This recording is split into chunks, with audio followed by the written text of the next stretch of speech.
has a long-running high school and college sports tradition. It's time to give them the spotlight they deserve.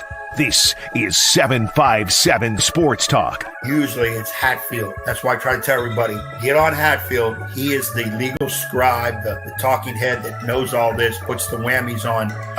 We do things different on this podcast. That's why we're rated number 3 in the state. You got Play-Doh? Get out of here! We got people all over the globe watching with us. Sitting in a phone booth with you would be very... we got to have your own phone booth. I'm not sitting in no phone booth with you. It is 757 Saturday Sports Talk here on Cova Sports TV. Like, share, and subscribe. This is 757 Saturday Sports Talk with Matt Hatfield and Coach Ed Young. Good Saturday morning to all of you out there. It is 757 Saturday Sports Talk on Cova Sports TV. Hit the like button, hit the share button, and most importantly, make sure you hit that subscribe button so you get notified when we go live, and you can go live with us and interact with us all morning long through all of our different channels, whether it be Facebook, IG, Hatfield Sports 2K4, Twitter, X at Hatfield Sports, VirginiaPreps.com. We're on Apple, we're on Spotify, LinkedIn, and most importantly, we're on Cova Sports TV on YouTube all the time. Good morning, Sir Edward. How is your October weekend going so far? I'm sure you were out and about. Honky-tonking the Hampton Roads area on Friday night. No, you're shaking your head. No, you weren't. Okay, would you stay in? Good morning to all. I have not been out honky-tonking. Not sure what that is, but I know I haven't done it in a bit. Been staying close to the vest, playing it close to the vest, staying at home, and taking care of business around the house, getting this straightened up, straighten that, straighten this. As some people know, I'm a major sports card collector, baseball, basketball, football. Been messing with those while I'm watching the games. Speaking of the games, I got to find another Yankee shirt. Oh, Yankees #1. Yankees halfway on their way to win the American League. We're waiting today to see the winner of Cleveland, Detroit. And then we're hoping for the Mets in 4 straight over the Dodgers so that the Mets and Yankees will play a Subway Series, which is tremendous for baseball. It was a dud in 2000. It'd be a dud again. Nobody wants to see it, but you and 15 New Yorkers, it's a waste of time. I think it's going to come down to Dodgers and Yankees, which is what baseball wants. Some people think it was fixed for them to do that, which is rather ridiculous. It was fixed. It was fixed. And I know you were a big Padre winner, and all of a sudden now you want nobody. You got your Cardinal hat back on. You're jumping back into football. Don't see the Cardinals winning tomorrow against Green Bay. So it's just probably a pretty bad time for you. Not much going on that you want happening. Well, my Cardinals took care of business last Sunday against the 49ers. I know that. I know you watched that riveting game. The blitz, got home, got the INT, and Kyler Murray and the guys got it done. They got it done. Yeah, Cardinals are a sneaky team to play. You just don't know what they're going to do from one week to another, which kind of describes most of the NFL as a whole. But this is, remember how everybody knows that I'm a big Raider fan and a major Steeler fan, and guess what? They play each other tomorrow, so I have to kind of split the couch as they play. How can you be a Raiders and a Steelers fan? That's again makes no sense. It's like liking the Yankees and the Red Sox or the Celtics and the Knicks. Oh wait, you like the Celtics and the Knicks. Or if you were in our area, if you rooted for Hampton and Phoebus, or you rooted for Oscar Smith and Indian River, which we'll get to that game from last night in a moment. If you were rooting for, in more than a moment, in a little while, we should say, you cannot root for the Steelers and the Raiders. That makes zero sense. It'd be like rooting for the Padres and the Dodgers. You can't do that. Well, I've been doing it for years, so I think I break that. You can't do it. Now, when they were a hot rival with each other, especially in the playoffs, I was more Raiders because I've been a strong Raider fan since Super Bowl II when the Raiders lost to Green Bay. But I didn't hate the Steelers. I just wanted the Raiders to beat them.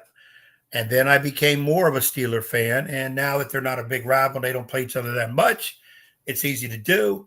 And tomorrow I will lean towards the Raiders, but I'm picking the Steelers to win. I don't understand you whatsoever. People ask me about you.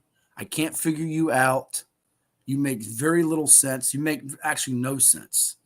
And well, it's best to always be on the go in terms of they can't figure you out. They can't scout you. They can't figure you out. They don't know what you're running. And that's kind of what I like. So I sometimes can't figure my own self out half the time. All the conversations I have with me and the pup are unbelievable here in the house. And he looked at me too with that inquisitive look where dogs turn their head like, this guy's a nut job. Nut job for an owner. But it is what it is. So it's a good time with, baseball, in all seriousness, baseball is better in the deep playoffs when you have a Yankee team in there, because either you like them or you hate them. There's no middle. It's kind of like the Cowboys. So it brings eyes to the sets because you want to see, in your case, you can't wait to see them lose. You're going crazy for Kansas City to get hit every at bat. And I would say maybe the Dodgers too, but sometimes we here on the East Coast, we're not real hip on West Coast stuff. Not watching. Don't care. Look at the ratings. They're watching football. They're watching college football. They're watching the NFL. They could care less. If you think your Yankees are going to outdraw Ohio State, Oregon, you're out of your mind. You're nutso. That is the game today. And you can't name 5 guys on the Buckeyes or the Ducks, can you? Even though we got a Virginia guy on the field in Trevion Henderson at running back from Hopewell. Yeah, we got Henderson. You said I can't name 5 Bucks. There's Smith, Green, Jones, the defensive lineman. No, they don't have a Jones as a defensive lineman. You're making that up. He might be a linebacker. Yeah, maybe. Wrong. Nice try. You got Whitmire. What about the best defensive player in the sport? Quarterback. What about Caleb Downs? What about him? Safety. You got Howard at quarterback. What about Dylan Gabriel at quarterback for the Ducks? He's a quacker. He's pretty good. He's a quack, all right. I don't want to divulge my pick, but I got a feeling Gabriel's going to keep staying at the head of the list, towards the head of the list of that Heisman Trophy winner. Is that right? I think so. I'm not sure Ed Young's always quacked up to be, ladies and gents. Let's dive into some high school football action, shall we? From Thursday night, because there was games on Thursday nights with it being Yom Kippur weekend, the Jewish holiday. A lot of teams in the beach and in the Northern Virginia, Prince William area played on Thursday. So let's do that here to start things off and to get us rolling here with the Thursday action as we fire up a little bit of music for you in the background for this. We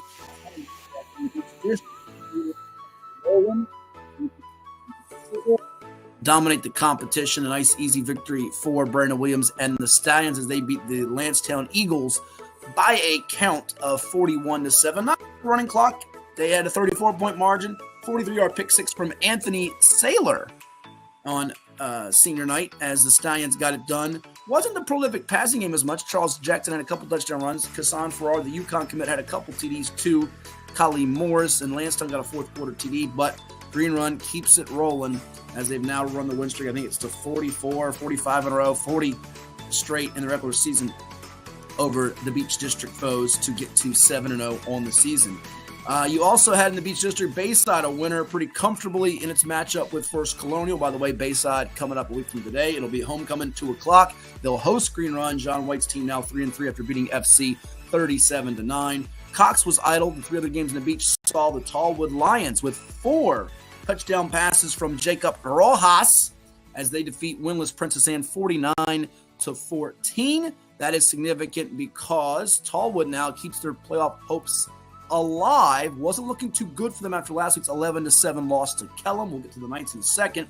But Rojas with the 4 TD tosses as it was all Tallwood in that game. He threw a couple of them to Amari Harmon, and he also had, one to Amari Harmon. He had one to Brendan Church, and he had 2 of those TD passes to Jordan Royce. So Tallwood, a winner, and their record now on the campaign is now looking like it is 2-4. 4. So they got Cox next. Tricky game for them. Important game for them. Salem a winner 35-7 over Kellam. They bounced back nicely over the Knights. We thought it could be a trap spot coming off that green run game, but Mark Hall's team, the Sun Devils, move it to 5-1 on the year. I'm sure that is good for all the Salem fans out there. In fact, I see Coach Zahn out there. Our man Coach Zahn. Let's shout out Coach Zahn Burton watching on IG. Our man Zahn, who is a former Salem Sun Devils All-State standout wide receiver, who is now coaching as an assistant for the Duke Blue Devils. Duke's been playing some pretty good football, Edward. Have you noticed that? Duke's not just a basketball school anymore. No, but I'm anxious to see where they position themselves in that crazy ACC when it comes down to playoff time. Could be a team, the proverbial, I don't want to play that team in playoffs, so we'll see what happens. Playoffs? Now, in terms of getting position right, where maybe they could be considered, but I don't see that happening because ACC is only going to send one team. Well, they're idle today, by the way. It probably. Well, wait. I disagree with that. Duke, by the way, is 5-1. They'll host Florida State next Friday night. Doing a good job, RD Blue Devils. So I disagree with you, Edward. I think you're taking 2. I think Clemson's going to go in Miami. It's a 12-team playoff now. I think 2 go. Okay, yeah. People got to understand SEC and Big Ten. They're not going to take 15 of them. They should take 2 from the ACC. Would you like to put some Hostess cupcakes or a sandwich on the line on that? Gentlemen's agreement. Yeah, I can't do the cupcake thing because I'm not eating all that cake stuff. Sandwich would be good. Wow. Sandwich might be good. I had a cupcakes joke, but that's too early in the morning. I don't want to make you that cranky. You already live it as cranky as it is. No, I'm feeling good today. Okay. It's all good, man. It's all good. I was going to say I'd give you the – no, I'm going to leave it alone. I don't want to get you too mad and riled up since early in the morning. Salem, though, looking pretty good. And one more Beach District game that I was at, Kempsville Chiefs, a winner over the Ocean Lakes Dolphins. They had to rally to do so, 23 for Kempsville. What are you shaking your head for? What's wrong? I picked Ocean Lakes, but I had Kempsville at first, crossed it out, stuck with Ocean Lakes. Well, that's your fault. 23-15 as the Chiefs. Look at that. I got the water bottle. I got the Kempsville water bottle, ladies and gents. Chiefs. Go Chiefs. And you don't miss a chance to steal anything. I'll tell you what. Some kid out there looking for his water bottle. I was given this when I went to school there about 45 years ago. Mm-hmm. Yep. I'm sure somebody gave it to you, yes. There's a kid out there getting fussed out by his mother because he lost his water bottle, and Hatfield took it. I mean, I got Kempsville water bottles. I got a Cox Falcons hat. If you give it to me, I'll wear it and use it. Drink it, eat it, whatever it is. Oh, that's me. Like you say, if it's free, it's me. Free, it's me. Yeah, got it done. We caught up with a couple of the Chiefs. Would you like to hear them? Yeah, this would be a good one to. No, we got players, right? Or are we talking coach? A couple of Chiefs. We also have Coach Gerald Cherry, but we had 2 of the defensive standouts as Kempsville was just locked down on the Ocean Lakes defense. On the Ocean Lakes offense, excuse me. We have Elijah McDaniel, linebacker for them. We have Jaylen Hatton, who had not 1 but 2 picks. He's up to 6 on the season. I know you'd love to hear from them as they bottled up the Dolphins to just 32 yards passing and a total of 53 yards rushing. I always love to hear from the kiddies. They're the ones out on the field doing the work. That's right. You're not doing anything. You're not working anymore. Nope. I'm just sitting back watching. Yeah. You're a freeloader, lazy bum. Let's hear from Jaylen Hatton and Elijah McDaniel. They're not lazy. That defense is putting in work as Kempsville moved to 4-2. Dolphins dropped to 4-2. It is 757 Saturday Sports Talk on Cova Sports TV. All right, here with a couple of the Kempsville Chiefs defenders. We got the junior Elijah McDaniel tonight. 10 tackles, 6 for loss and a sack. He was eaten. So too was his mate over here, number 4, the senior DB Jaylen Hatton, with not 1 but 2 INTs. He's got 6 picks on the year. They get it done 23-15 over Ocean Lakes. All right, Elijah, I heard some of the coaches say, and people said the Dolphins only got a couple of tough games left the rest of the way. You guys were down this game, but you battled back. Tell me about the resiliency of this group to respond and win this game tonight. I know it's on me to keep my defense up, energy up, whole game. And that's what we did. Were you surprised they tried to fake punt? You as a defender say, all right, I got pride. I'm not letting you get this. We went through it in practice. We knew they would do it. So just watched them, went to the ball, tackled them. Now, I've seen some pretty good DBs this year. And you're 6'1", right? Is that what you're listed at? 6'1", I think? I'm 6 foot. Okay, well, I'm giving you an inch. But anyways, Yeah. you got up for that first pick. You've got 6 this year, 1 to the house. How do you just read the ball so well defensively? Because you almost had 3 tonight. Yeah, I know. I just look around, play the field for real. Get from hash to hash. Just play my zone when my coach tell me to play. Did you enter the year thinking you could be among the area's leader in interceptions? Because I'm not sure people knew you would be one of those guys this year. What's different from you last year to this season? This season, I really locked in. I got a lot of motivation from friends, family. Just told me to lock in, and I locked in. Elijah, I saw you guys in game 1 against Salem. It was 14-14. You lost a tough one that night. Tonight, you're in a battle like this one. You also had a battle with Green Run, played them pretty tough in the rain. How has this team grown from game 1 to now? What game 6 is it under Coach Cherry? For defense, keeping the energy up, we got to keep the energy up on offense. That's our main problem, but we did that today. That's why offense succeeded. It feels like this team is getting better game by game by game. What do you think the strength of this team right now? Is it the defense, and what do you guys have to continue to improve on? Yeah, it's the defense.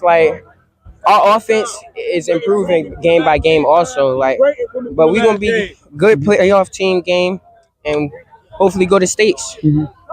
Beating another team on its senior night's got to feel pretty special there, right? Oh, yeah. Yes, sir. Definitely. Watch out for these Chiefs. They're getting it done on defense. Elijah McDaniel, Jaylen Hatton. Great job, guys. Congrats on the win. All right, thank Good work. So you heard from a couple of the defenders. Kempsville a winner 23-15 over Ocean Lakes as they're now on the season 4-2 overall. You see the ticker there, unless you're looking down at his phone like Ed Young is. You see the ticker with the results they have this season. The first edition of the power ratings came out from the Virginia High School League this past week. We talked about, I think, before the Ocean Lakes Cox game. Ocean Lakes is a surprise team in the beach. Now their offense has kind of hit a rut here as they run into a good defense that was able to take away a lot of what they did and make them more so one-dimensional. They couldn't find a lot in the passing game, so they had to try to run it on them. Now we look at the Chiefs as a team that I'm not sure they get to the top 4 lines, the host in the first round, but remember last year they were a number 7 seed, knocked off a number 2 seed in Cox, and they've advanced the region semis 3 straight years. So Green Run, Indian River, Salem, Cox viewed as probably the 4 top seeds. I think Cox can maybe move into that 2 line. Indian River might drop now backwards into 3 or 4 line given last night's result, unless they went out. They did get some major power points from beating Verona to start the year. Nonetheless, I'm not sure you want to draw Kempsville in the first round if you are Cox, Salem, or Indian River. Agree or disagree? Yeah, because playoff times anything can happen, and Kempsville showed last year beating number 2 Cox. And again, in the playoffs, it's beach against beach. They know each other well. They played each other once. They know tendencies. They know habits. So it's you're not going to really sneak by anybody. A lot of times, again, I keep saying the mentality of the kids on any given day can make or break you. But an Indian River, Salem, a Green Run, you mentioned those teams in the same breath that you mentioned Kempsville.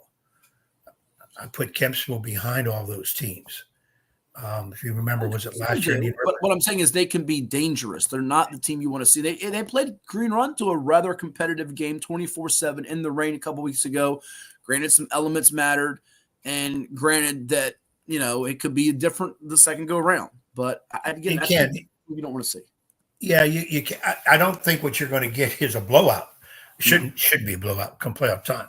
And if you take them lightly and overlook them, and Kempsville just plays their game with no real pressure on them, then they're very dangerous to play. And that's when we make comments about you don't want to see somebody in a playoff game, whether it be college or pro. That's kind of what we're referring to is that team is good. They're probably hot. They're probably relaxed, so to speak, in the proverbial, well, they really don't have the pressure on them because team so-and-so is supposed to win anyways. Yeah. So they don't make a lot of mistakes in that particular game, then it can end up winning. So that's kind of where that comes out. Kempsville will put themselves in there. I think you ran it up on it and I missed it. Who does Kempsville have left to play? Well, we can put it back on the ticker here for you since you were not following it as the college football ticker's scrolling right now. So they lost to Salem, beat Princess Anne, beat Bayside, lost to Green Run, beat Lansdowne by 4. Didn't look that impressive. Then rallied to beat Ocean Lakes of the night. So their remaining 4 games are they host First Colonial coming up. They go to Tallwood October 25th. They host Kellum November 1st, and then a regular season finale at home on November 8th against Cox. November 8th is scheduled to be a pretty significant night. You got Maury Granby as a showdown. You have another number of other games that have playoff implications around the 757. Ocean Lakes is at Green Run that night. Kings Fork at Hickory. Say, why is that significant? Well, Hickory's just trying to get in. That could have some meaning to them.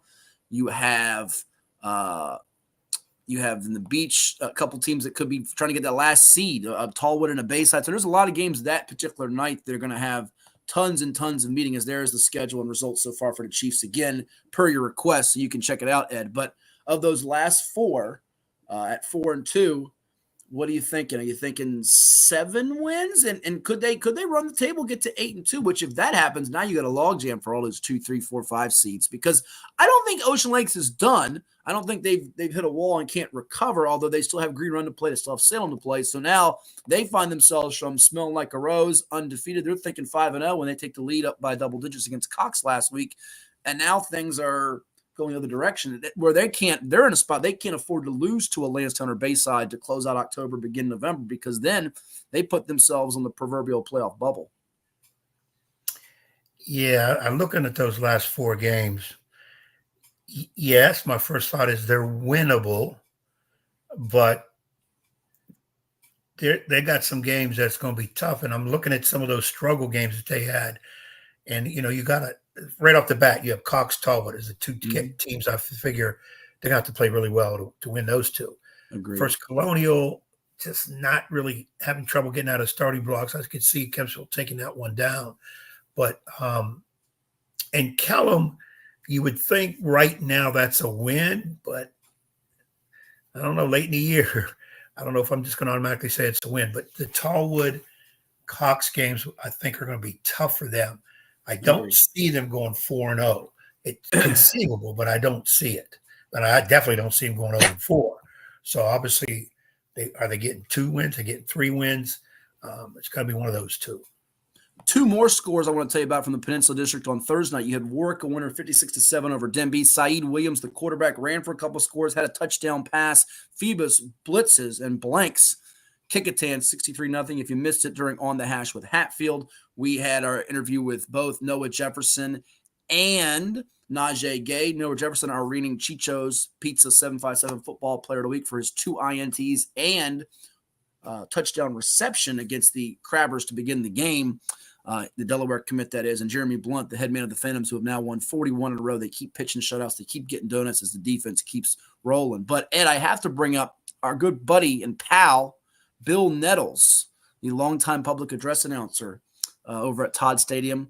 And now he does the games at Lake Taylor. He fills in for Dominic Velarde when Dom's away doing the games as the PA announcer at Todd Stadium. Called me up and said he had never seen, or I called him up. He asked me to call him up. He said he'd never seen this before in his 45 plus years. Good morning, Woodrow, who was at this game. I think Woodrow was. Warwick and Denby. Warwick had a 7-0 lead 2 seconds into the game, 11:58 on the clock. How was that possible? How do you get a 7-point lead 2 seconds into the game? 2 seconds.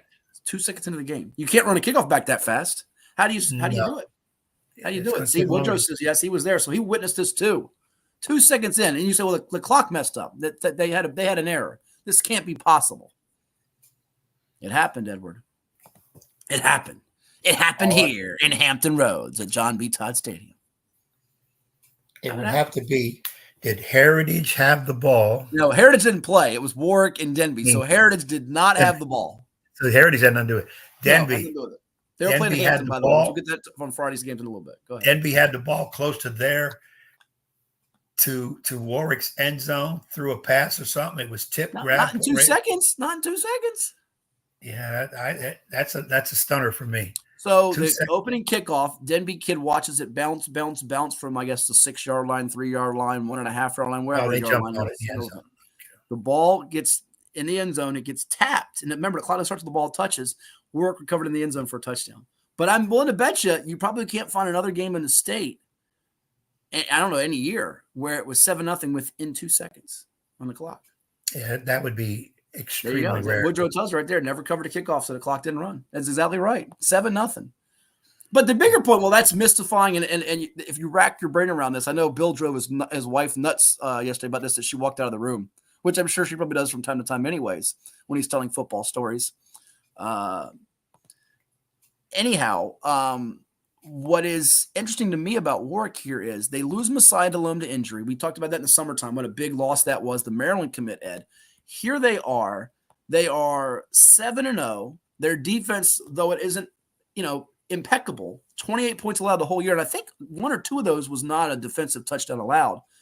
They got Phoebus at the end of the year. And remember what happened last year. It was 10-2 Phantoms. I'm not sitting here saying they're beating Phoebus this time around. They haven't done it since 2001 when Marcus Vick was the QB. But I am going to say this to you, Edward, and I hope you listen strongly. If Phoebus sleepwalks like it did against Bethel, and I'm not anticipating that from a couple weeks ago, Warwick will have an opportunity to win that football game, which they had an opportunity last year, but you never grasped, you never felt like they were going to win that game. Maybe, just maybe this year with that streak going and the pressure on Phoebus, and they've got so much going for them, maybe, just maybe, the Raiders, the Wascally Warwick Waiters, pull it off. Maybe. I mean, maybe, just maybe. Now, Woodrow's saying, this isn't me, this is Woodrow, so don't put us on Matt Hatfield and Ed Young. He's saying that pass defense is a bit suspect, which I would think in a big spot against Phoebus with the quarterback Maricus Banks, throwing it up top to Noah Jefferson and Najee Gay and Romeo Smith and those receivers, and plus they had that running game with Davion Roberts. And it's hard to run on Warwick's defense with that front with Christian Corbin at D tackle and Isaiah Emery, the linebacker who we had on a few weeks back after their win over Bethel, plus Xavier Carter. It's hard to run on them. That they might hit one or two big plays that could be the difference in a low-scoring tussle. Nonetheless, even without Delhomme, Jaden Gilliam's got 4 or 5 picks this year. I'm just sitting here telling you guys, look, if Phoebus comes out and has a bunch of penalties like they did last Saturday against Hampton, and they keep Warwick in the game, the longer you keep a worthy opponent in the game, the tougher it gets. That's all I'm saying. I'm not saying if Fams lose. I'm not doubting them. I'm not hating on them. I'm just saying it's not a cinch. I know you want to write down Phoebus on your picks. You might want to give it more than 25 seconds of thought. That's all. You have nothing else to say. You're just sitting there like he's just babbling. I have nothing to. He's just I mean, I don't interrupt people when they talk, so I'm gonna let you talk. No. But what you say is definitely truth because it's two really good teams. Either team has a chance to win it. I know Phoebus took care of business last year, but again, that's last year. Just for the heck of it, I'll take the other side and say, you're right. They have a chance to win, and Phoebus has a chance to win by 21 points, 3 touchdowns. Because Phoebus is good, and yeah, they will sleepwalk through some games. I can understand why, being who they are and how things get done, and that's going to be on the coaches to snap them out of it. And it's I'm not going to sit here and say either team would blow the other team out. They're both too good to be blown out. Period. I don't care what's on the kids' mentality when you're that good. That's fair. And you're playing a very tough team. There's the word blowout should not occur. Woodrow's taking Phoebus. Woody, I would agree with you at this very second. I would take Phoebus too in that game because it's the easy pick. But as we get closer to that game, I'm not so sure I'm going to sit here and say, oh, definitely Phoebus. Let's see what happens in the games right ahead of them. The proverbial injuries, you hope nobody gets hurt and their out, key guys out or whatever, because that always sways it a certain way too. But that game is 3 weeks from today. That game is 3 weeks from today. It's a November 2nd Saturday game at 12 noon at Darling. So for those wanting to check it out, it's not a Friday night, it's not a Thursday night, it's a Saturday game like last week's Phoebus Hampton game at Darling, and we would encourage folks to get there early for that matchup if you do. Right. I would like to think both teams will go in undefeated. Agreed. So, which, by the way, I wasn't sure was going to be the case when the season started. Phoebus had that mighty, mighty impressive win over Highland Springs. And that, to me, is probably the only substantial difference in terms of scheduling. Phoebus, and now to Warwick's credit, they went up and they scrimmaged Hayfield and DeMatha. Give them credit for that. Phoebus had the benefit game with Maury, and they beat Highland Springs on the road. So maybe Phoebus a little more battle-tested, big game atmospheres. Although I think what happened last year, Warwick getting a taste of it. They got beat soundly by Maury, lost to Phoebus 10-2. I think it helps a lot of those kids that returned. I am curious to see if Warwick's offense in that case, because I think Warwick's defense can hold up in a game. I'm curious to see if Warwick's offense can function and go forward, not be kind of stuck in neutral against that mighty strong Phoebus defense that is among the best to win. I mean, must in the state, and Woodrow's dead right. They know how to win. That know-how is such a big deal for them. But that's probably the game of the. There's 2 games of the year left on the slate regular season in the 7-5-7 at least. That one and the one we're talking about when we come back from break in a few minutes, which is going to be later this month in Chesapeake at Beard DeLong Easley Field between the unbeaten Tigers and the unbeaten Bulldogs. That's the other one that's, I think, your circle games left on the docket. Now that we've gotten some of Maury's must-see matchups out of the way, some of Green Run's, possible tests out of the way.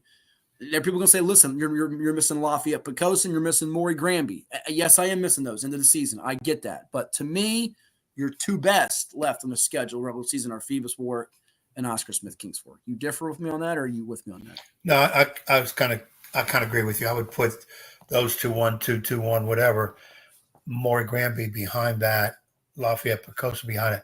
Those 2 games don't quite have the pizzazz. Granby has done well, very well in the last couple of years. Pocosin. Wait till you hear in the next segment the quarterback stats from last night and last week. The Granby quarterback who basically didn't know the name. Remember, they had Christian Post last year. There's new quarterback. Wait till you hear his stats. You're going to be amazed. But go ahead. But you don't have – I don't think those have the pizzazz that the first 2 do. Not taking anything from the coaches, the players on those programs. They've earned their keep in terms of their wins and all that. Sometimes people get a little testy with us when we don't give them top billing. Okay. And I always tell people if what we say bothers you that much, then we must be doing a pretty good job that you're listening that intently. We're not experts. We're just giving out an opinion. So take it for what it's worth. If you want to use it for bulletin board material, by all means, go ahead. But it's just what it is. And I do say this about Granby. You unbelievable what you've done. But you're going to play Maury later if you're both undefeated at that point. At the end of the month, be ready, because Maury is, like you said, well, solid, proven, and the world has them winning the state title before they played game 1. So do something with that. But do something with it. Yes, like I said, it's some great games. Some of these teams have just done got themselves into a tremendous situation with their efforts and work, and of course I always put my hats out to the coaches for getting those kids into that kind of a situation and then keeping them grounded to keep that going. Because sometimes kids get full of themselves, start reading their old accolades and everybody patting them on the back. And all of a sudden they don't want to work for anything. They think they're already good or people are going to lay down for them. That's not how it goes. We come back. We've got some sound from the Oscar Smith Tigers win over Indian River 22-6 at James L. Fry Stadium last night. We'll go through the Friday action, interact with all of you. Hit that like button, that share button, that subscribe button to our Cova Sports TV YouTube channel. You'll get notified when anything goes live, whether it be Mustangs football with our guy Bruce Pearl, soccer, lacrosse, field hockey, football, our podcasts such as this one, On the Hash with Hatfield, and so much more. It is Cova Sports TV, and we will take a timeout and come back with more after we hear from some of the sponsors that make it possible for us to do this with you, including Ed loves him some grill and chill at DQ. It's fan food, not fast food. He might get a blizzard here in October. A blizzard. What is more? Is it more reps, more strength, more stamina? We say it's all of that, but it's greater than just what's in the mirror. It's about improving your mental and physical health. More is a feeling of achievement, fulfillment, confidence. It's looking better, feeling better, being better, and it's our mission to get you there, because here you are more. One Life Fitness. After more than 50 years of innovation, AstroTurf still leads the way. The inventor of artificial turf does it all, right here in the USA.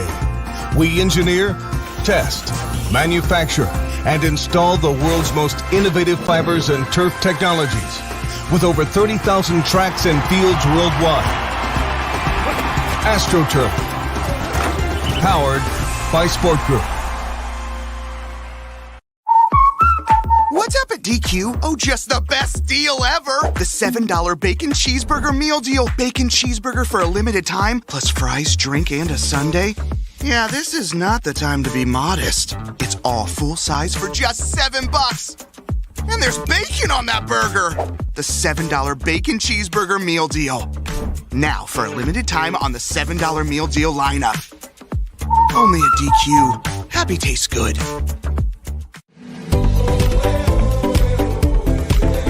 As a lifelong local, avid waterman, coach at Helm High School, coach at the Virginia West Shopping Club, also a member at Virginia Beach National and Hanover Ridge Golf Club. The 757 is a great place to live and play. As a seasoned realtor at the Bryan Group, I know I can find you the perfect home.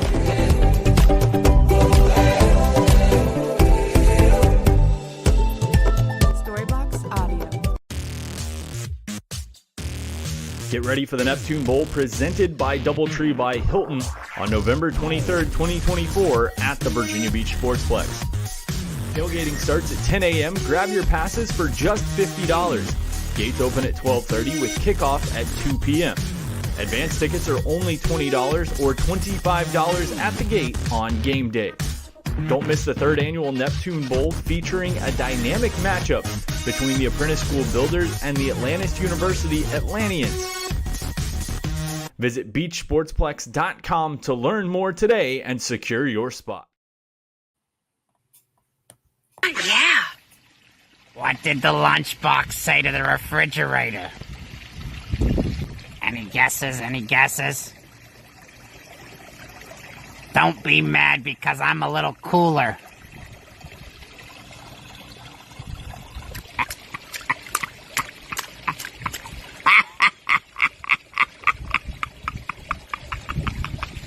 This is 757 Saturday Sports Talk. Here are Matt Hatfield and Coach Ed Young.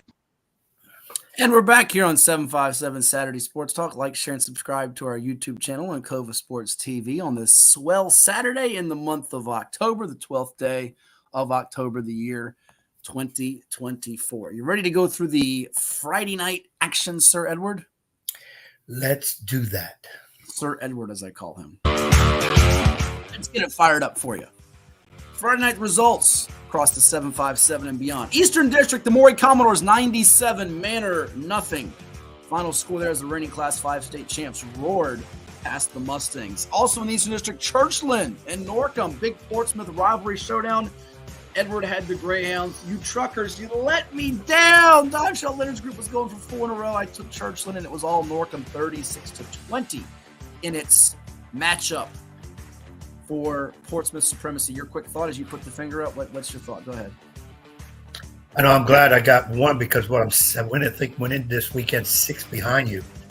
So Woody says, Woody, don't do that. Don't do that, Woody. Don't do that. That's because this nut job will keep doing it. And I'm telling you all, because it's getting cold outside, he'll start doing it from the bathtub. And I'm going to blame it on Woody when it happens. No, we're not doing it from the bathtub. I didn't make any comments about the pool jokes. They're scary. Kids are nervous. And I'm just going to leave it at that. So Woody, don't encourage his questionable behavior.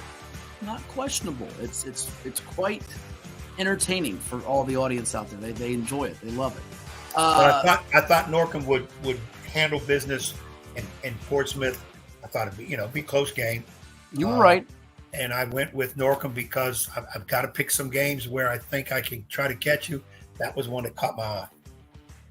But it caught your eye, and you have now cut the gap to 3 on me. I think we had 1 or 2 more disagreements that hopefully I can. Well, I know I lost 1. I think I saw a score go by. Bruton beat Tab. I think I had Tab. Yes, you did. And we'll get to that game in just a little bit. I'm glad you brought that game up because that thrilled me. Good job, Barrington Morrison and the Panthers. Way to go from my guy, Ashton Bell and Brandon Freeman. and Anthony Henderson Jr. They're all my guys because they rallied from 10 down to beat. Let's go there for a second. We'll get back to let's go Big Rivers now since you brought it up. Darren Banks Harold, what about him? 23 carries, $142, and he ran 5 times for 28 yards during a crucial third quarter drive that cut the lead to 10-7. And we're talking about a program that had lost 22 games in a row by 50-plus not that long ago.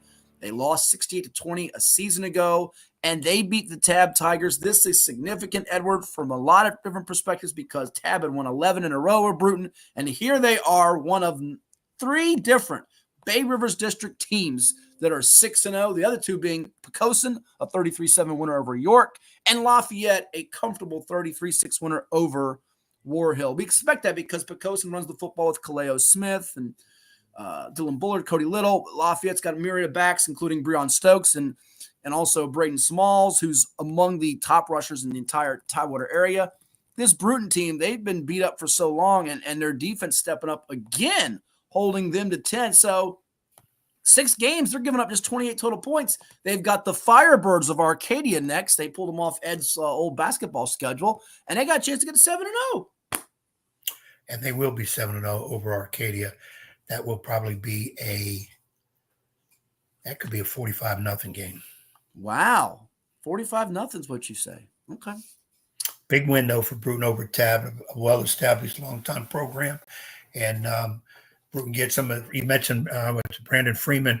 Well, that dude seems like he's been there forever because if I'm not mistaken, if we played him in basketball years back, he dropped 20 on us from his guard position in basketball. Good wide receiver.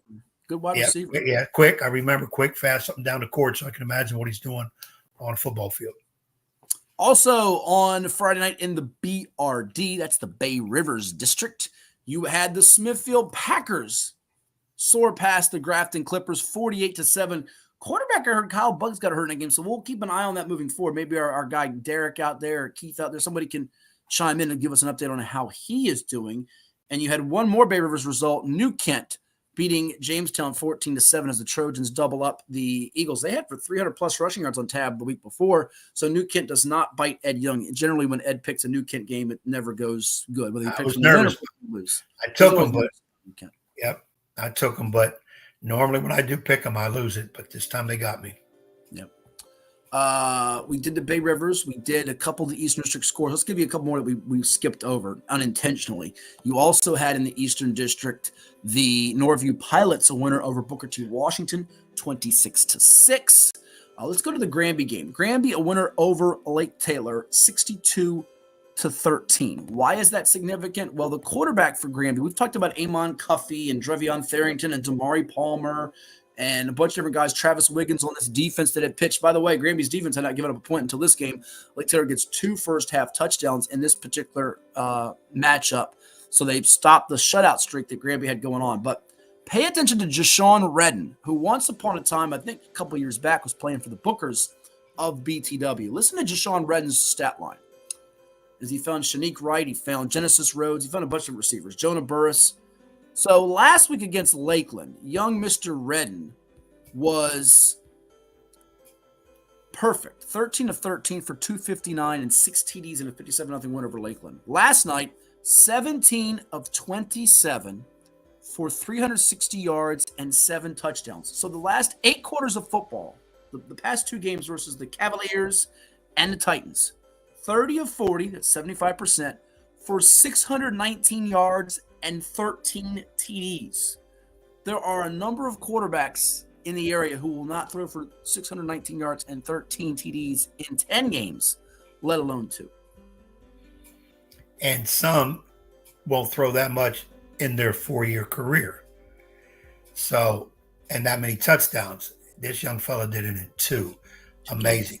And to see somebody hang 62 on a Lake Taylor defense, as we think of days of the past, that doesn't happen. Maybe 62 in a season. Wait. It just, I'm with you, but it did just happen 13 days ago because Maury did it to him.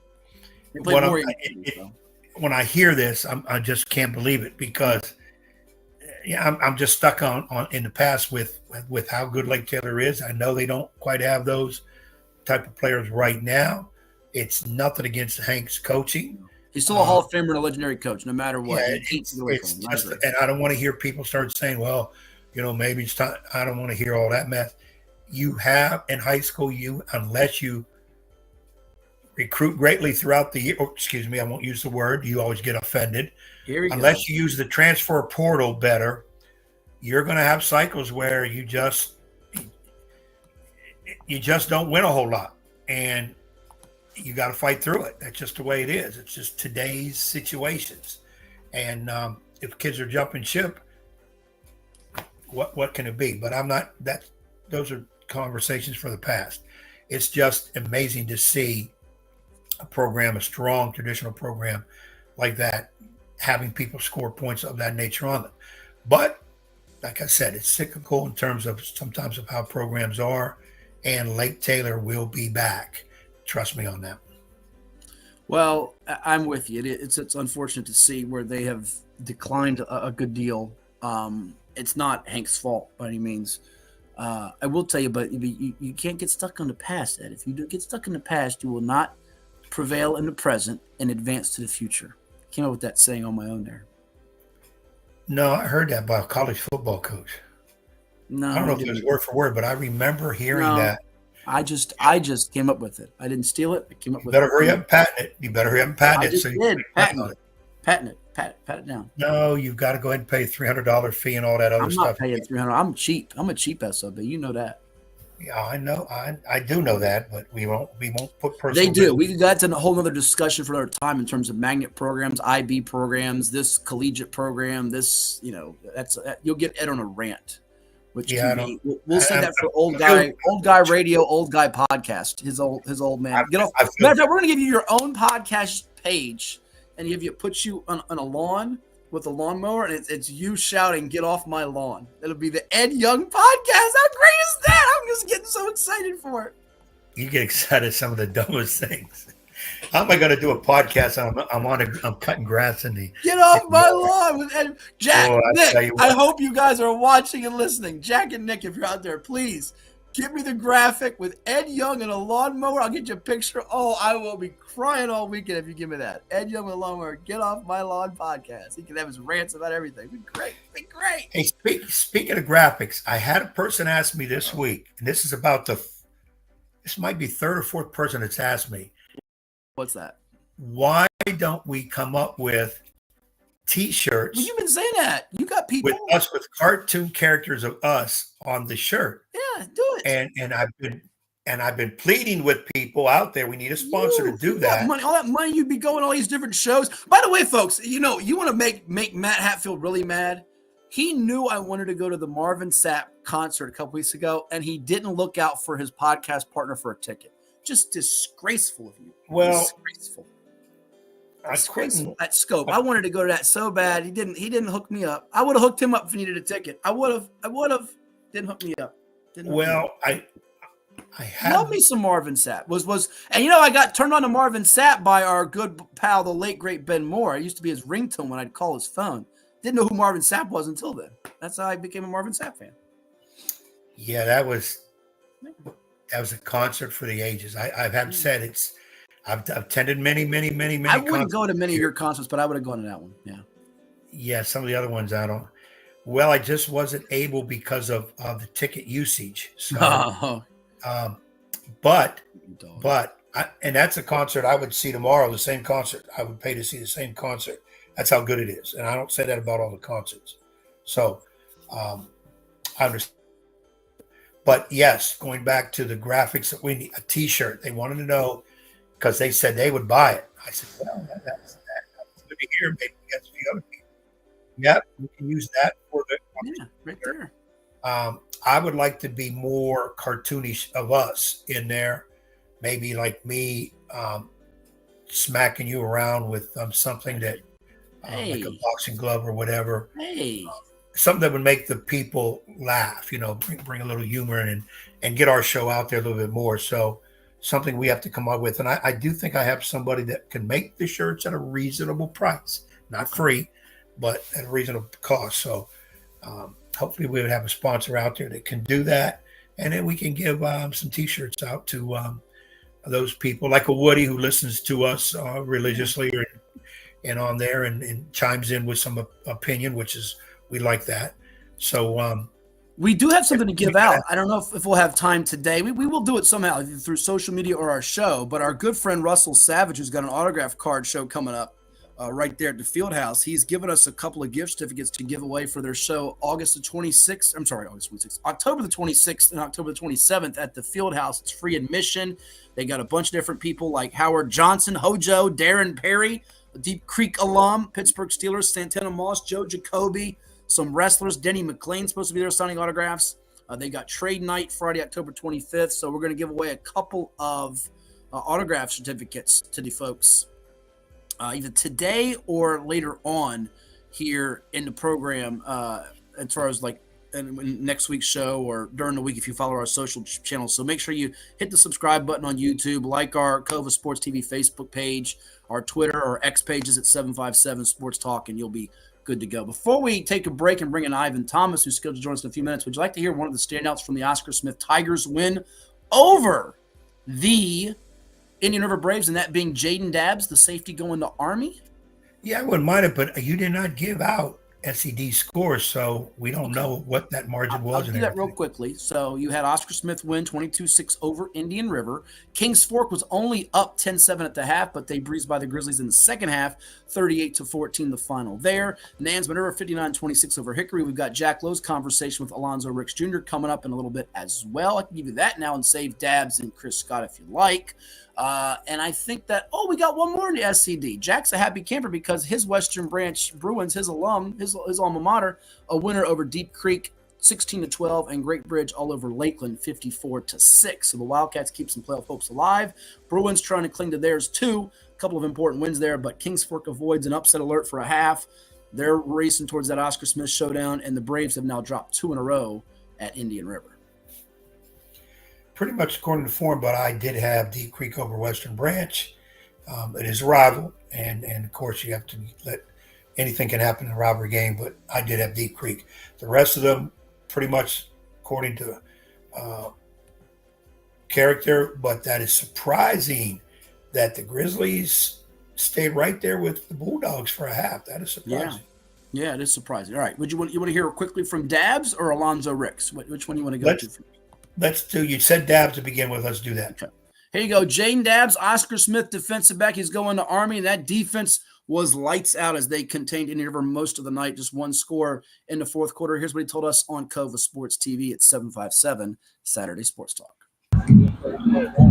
All right, here with the Oscar Smith defensive back and senior headed to Army, Jaylen Dabbs, a 22-6 win over Indian River here tonight as they remain undefeated. All right, you don't get donuts for the fourth straight week, but you got a pick in the end zone. That's your first of the year. Tell me about it to kind of seal this victory tonight. Yes, sir. I've been waiting on one. I've been telling coaches I'm going to get one every week. They don't ever throw it, but coach called, perfect call. We played it right and got the pick.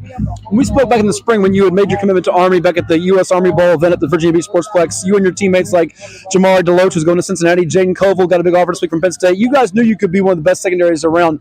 To hold them to just one big play through the air tonight and kind of suffocate them, what's this say as you keep moving forward and try to get better and better? It feels great. We keep saying best defense in the state, best DB corner in the state. Can't nobody mess with us for real. We show it every week. It's a Chesapeake rivalry matchup, district rivalry game. They lost to Kings Fork last week. You all as a team now, as a program, have won 25 of the last 26 meetings with Indian River. This game had a little extra pep to it, though, didn't it? Yes, sir. We just leave talking off the field, but at the end of the day, we grew up with these boys, love the game, love them. It's all love. Now, you're not just making plays on defense. You blocked an extra point tonight. I think you might have had one against Nansemond River. Tell me about special teams aspect, how big that is for you guys, because yourself and your other mates are flying around making plays on returns, blocking kicks, and you guys relish that too. Is there any chance we get? We don't want to get them no points, no extra points, no field goals, nothing. So we just get out there and block it, do whatever we can. What's different about the Smith defense this year? The last 2 years, Oscar Smith got to the playoffs, lost in the second round. It wasn't the standard before you guys won championships. What's different about this defense compared to the last couple of years? We got our focus right, got our leaders. Everybody's playing for each other, playing together, doing their job. It's better, way better. Championship is always a talk at Oscar Smith. How much do you all realize that it's getting closer and closer to that time and raising your play? Because tonight, you played well, but I'm sure you're not satisfied either. No, but every week, just want to know. We just focus on the week, we try not to look ahead too much, but that's always goal championship. Let's talk about Army for a second. I know you've been getting some other offers and interest from schools, but Army's kicking tail right now. Let's be honest. They're undefeated right now. That Army-Navy game is going to be a show in November. What is it about? Are they still staying and giving you that mad love and you're still solid with them? Yeah, love them guys. They showing me love every week. Can't wait to get out there. And for you last two, I mean, you kind of have that mentality of like, this is work. You guys, I thought in pregame warm-ups had a business-like approach. What was the week in practice like getting ready for this game? Oh, we just watch the film, practice with intent every day. We just get the dub. And lastly, to see the crowds packed tonight, both sides, what's it like to play in a Friday game like this where it's the game of the week and you guys are used to these matchups? Yeah, it's so fun. We've been talking about it all week. We love these games, love competitive games. It's real fun to play. That's the Army commit for the Oscar Smith Tigers. He's blocking kicks, getting picks, and W's too. All right, Jaylen Dabbs, thank you so much. All the best. Good work, man. Good job.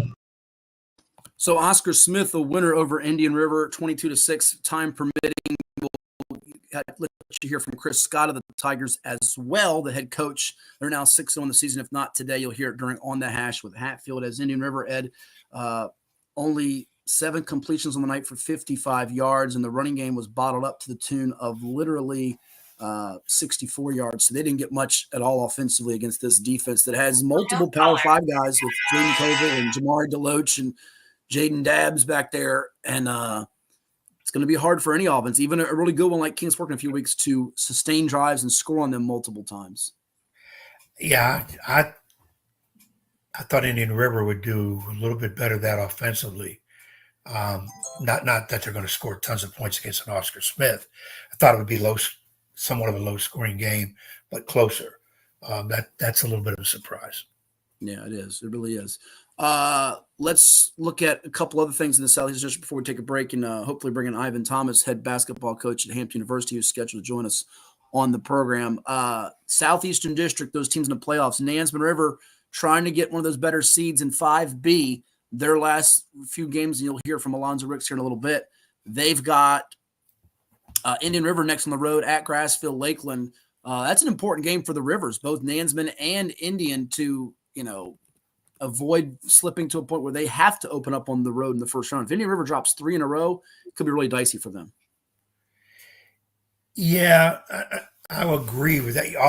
Everybody wants to play at home in playoffs than going on the road, but Indian River, I think, is very capable of winning on the road. Of course, it just depends on the matchups.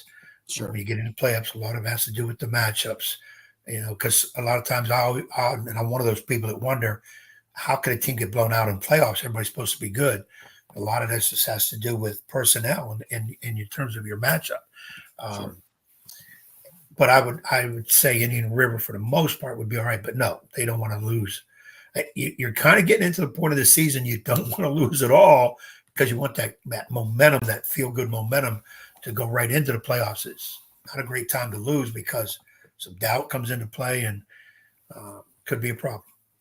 Coming up, we've got Ivan Thomas, head basketball coach of Hampton University, standing by to chat with us about his 2024-2025 Pirates. I'm sure reminisce about his days at Norview playing for one Ed Young. That's coming your way next after we take a quick time out here on Cova Sports TV. Like, share, and subscribe to our YouTube channel, and we'll be back in just a moment with Coach Thomas right here on 757 Saturday Sports Talk.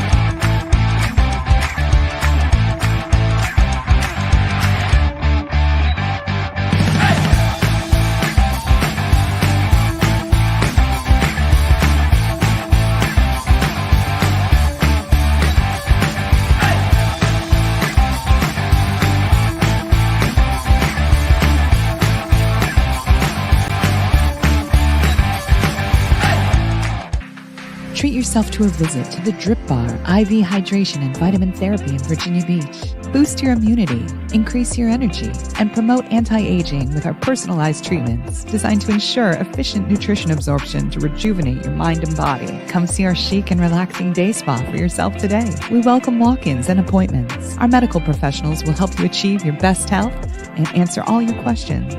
The Drip Bar at Lansdowne Commons in Virginia Beach. After more than 50 years of innovation, AstroTurf still leads the way. The inventor of artificial turf does it all. right here in the USA. We engineer, test, manufacture, and install the world's most innovative fibers and turf technologies with over 30,000 tracks and fields worldwide. AstroTurf, powered by Sport Group. At CHKD, sports medicine is more than just treating injuries. It's a whole team approach to caring for young athletes. With experienced physicians, surgeons, trainers, and rehab specialists here when kids and teens need them most. Our experts help young athletes prevent injuries too, with advanced training and conditioning programs that keep them in the game safely. CHKD Sports Medicine, where kids are more than patients and we're more than a hospital. This is 757 Saturday Sports Talk. Here are Matt Hatfield and Coach Ed Young.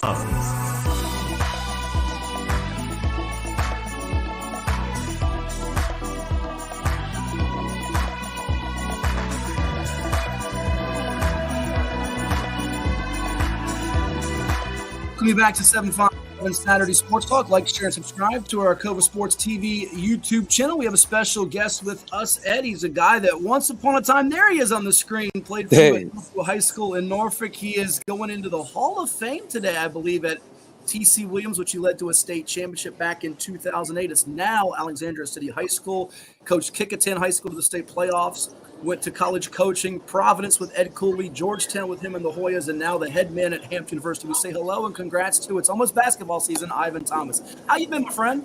I've been good. Gearing up for a change. First year at the helm of Hampton University, and looking forward to it. Actually, in D.C. right now, you can see in the background. I'm actually here with my daughter. My daughter goes to Georgetown. She's a freshman. So we're just grabbing some breakfast before the 2 o'clock ceremony at TC Win. Awesome. Take me back to, and I'm sure you have tons of Ed Young stories. Ed's got Ivan Thomas stories, but growing up as a young man, I saw your press conference. You got very emotional about this was your dream of being a college basketball head coach. I know it put a lot of sweat equity, a lot of time, hours that people don't see from your days as a youngster in Norfolk to now, and now representing a university in the 757 Virginia. What's it all mean to you? It means that everybody who poured into me and believed into me, I proved them right. I never tried to prove the people who said I couldn't do anything wrong. I tried to prove the people who said that I can be everything and anything right. And Coach Young was one of those guys. Beyond my parents, Coach Young was actually the first person that told me, "Hey, Ivan, you're gonna be a hell of a coach one day." And back then, I didn't even understand because I wasn't a hell of a player, but he knew I understand how to lead guys and how to be coachable. And so he was actually one of the first people to tell me that I would be a hell of a coach one day. So like I said, you tried to prove the people who believed in you right more than the people who didn't wrong. Well, Ed, you don't get a whole lot right on this show in terms of your predictions, be it football, basketball, you name it. But you got that one. You nailed that one out of the park with Ivan Thomas being a head coach one day. In anticipation of Ivan being on the show. Oh, what is this? I don't know if you can see it. There is Ivan Thomas right there, number 32. Okay. And that's a young Ed Young on the end. The young Ed Young. It's a young Ed Young, and you were a whippersnapper back then. Yes, he was. He was more than a whippersnapper. Let me tell you, when he came in that school, took over, it was a new sheriff in town. We was on the track running. And you're still running. You're still running from him. Exactly. Yeah. And it reads Ivan, 1993 Eastern District co-champ, 17-6. Yeah. And we were number 1 in the area with 80 points per game. Well, real quickly, Ed, that was the Eastern District when you had Booker T as a powerhouse. Morey had Joe Smith. The Eastern District was real bad. I mean, it was just the 5 Norfolk schools, and it was a battle every single time, every night. Coach, I tell them, they don't even understand how much it was a battle, Coach. It was, and I'm gonna tell you right now, I don't try not to get emotional because this is Ivan's time. Ivan made this team not because of athletic ability. He had it now, And sometimes people say, Coach, you talk about your kids, but it sounds like you're putting them down. Ivan made that team because of his character, personality, his work ethic, made teammates better, understood what I wanted. I had assistant coaches say, Coach, we can't keep him. We got too many athletes. I said, well, I want to tell you right now, Ivan Thomas is on the team. I don't know who the hell else was on the team. Ivan Thomas on his team because he brought to the floor what I needed. And a lot of times he would even whisper in my ear about something. And I'd be like, he's one of those guys I'm listening to because he saw the game as an older basketball soul than as a kid. And I think a lot of times younger coaches get hung up on, I got to find the best athletes, all guys that can score bubble. And we miss out on character kids like an Ivan who, okay, maybe he's not going to score 20 points a game, 15 rebounds, whatever. But when he got in the game, he gave you his all. He knew where to be in the right positions. And you got to have an Ivan Thomas on a team. We're co-champions, okay, on the picture here. Ivan Thomas played as a greater role on that as a Willie Young and Eric Lyles, Marcus Cooper, any of those guys. Calvin Neville can shoot the three. Any of those guys, because they didn't have his mentality. And I hate to say that some of them didn't have his character, so I had to bring that up. That's why I knew he was going to make a great coach because he's a leader back then. He'd be great for young men now. Those were some characters on that team, Coach. Oh, my God, those were some characters on that team. You know? And when I tell you listen, man, people don't understand. Norfolk at that time, it was just, that's when they began to bus us in from the different parks. And Coach, like, he came in with that's where I first also got disciplined. Like, we were, like, all these characters, we had to run the track. He didn't care who you were. You had to run the track. I remember Eric Lyles did something, and he didn't have his track shoes. It wasn't Marcus Cooper or Eric Lyles, and he had to run a mile in some Timberland boots, and he made Marcus Cooper, all 6'7" of them. Coach, I don't have my shoes. I said, well, you got shoes on your feet. These my boots. Well, you got two choices. You can run barefoot, you can run boots, but you're going to run. Hey, he made the mile time in some boots. I kept thinking he wasn't going to do it. He had to do it again. That sucker ran, I think, in record time with Timberlands on. But no, we had a team of some talented guys, some talented guys. But Coach gave us the expectations and made us believe that we could do more. I don't even know if we were even with the talent that we had were the more talented. We just played hard, and he had a group of guys that believed in him. And we went against Michael Evans. People don't realize how good Michael Evans and Joe Smith and here we are. I think the highest guy that went was Willie Young, and he went to a mid-major. He was a heck of a player, but it was a mid-major considered back then, right, Coach? Yeah, he went to JUCO first, and then he ended up going to Tennessee Chattanooga. Yeah, but we won some games. We knocked off some teams just playing hard and believing in. So no, that's where my background of coaching actually started with playing, and Coach Young was one of the first people that actually poured that idea into me, and it kind of stuck with me when I was a young teenager playing for him.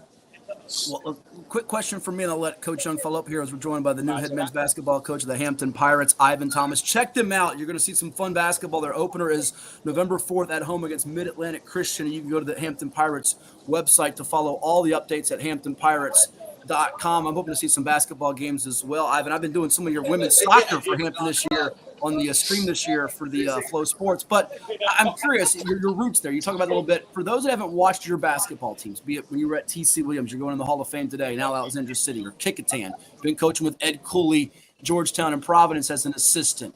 There's an identity that you have. And I know you go into a situation where Hampton people say they're not very good right now. They're coming off a 9-24 season, 3-15 in the CA, but you have a lot of homegrown players from the 757 that have joined your program. What can you tell the fans they can expect in terms of the brand of basketball and what they'll see on a nightly basis? I think they can expect a brand of basketball that kind of has followed me throughout my life, and I've taken it to coaching and my pedigree, and it's part of my culture and our DNA, and that's energy, effort, enthusiasm, and toughness. Those kind of the things of how I was, raised. Played for Coach Young, my family. We at heart, I was raised to have appreciation and gratitude for life and just the ability to have the opportunity to play. Was raised to play and perform as a team together, a family. That's how we was raised. Accountability. You got to take accountability for your actions. There's a winner and there's a loser. And then there's a work ethic. I watched my father grow up every day, go to work in Norfolk, driving trucks, no real formal education, then graduate from high school, but he grinded daily. And then there was a element of resiliency and toughness that you had to be tough and resilient to make it out of Norfolk. Those are pretty much the elements that I took and then applied to coaching and applied to life. And so that's what you're going to see. You're going to see a team with energy, effort, and enthusiasm and toughness just every day, getting out there, getting after it, and that's kind of where I just kind of demanded, all of my teams give that in terms of that's going to benefit you on the court, but it's going to benefit you in life as well. So, I'm really ecstatic about this TC Williams team. Is more, you don't set out to go into a Hall of Fame. I set out to build Hall of Fame men. And I think that's what I did. I'm proud of all those guys. They're all successful in life, business, Hall of Fame fathers, Hall of Fame sons. And so they're just, I'm really excited to see these guys today because this is what it's all about. Yes, the wins and W's, yeah, that mean a lot, but I get a chance to see these young men who grew up today. It's pretty cool stuff, Ed.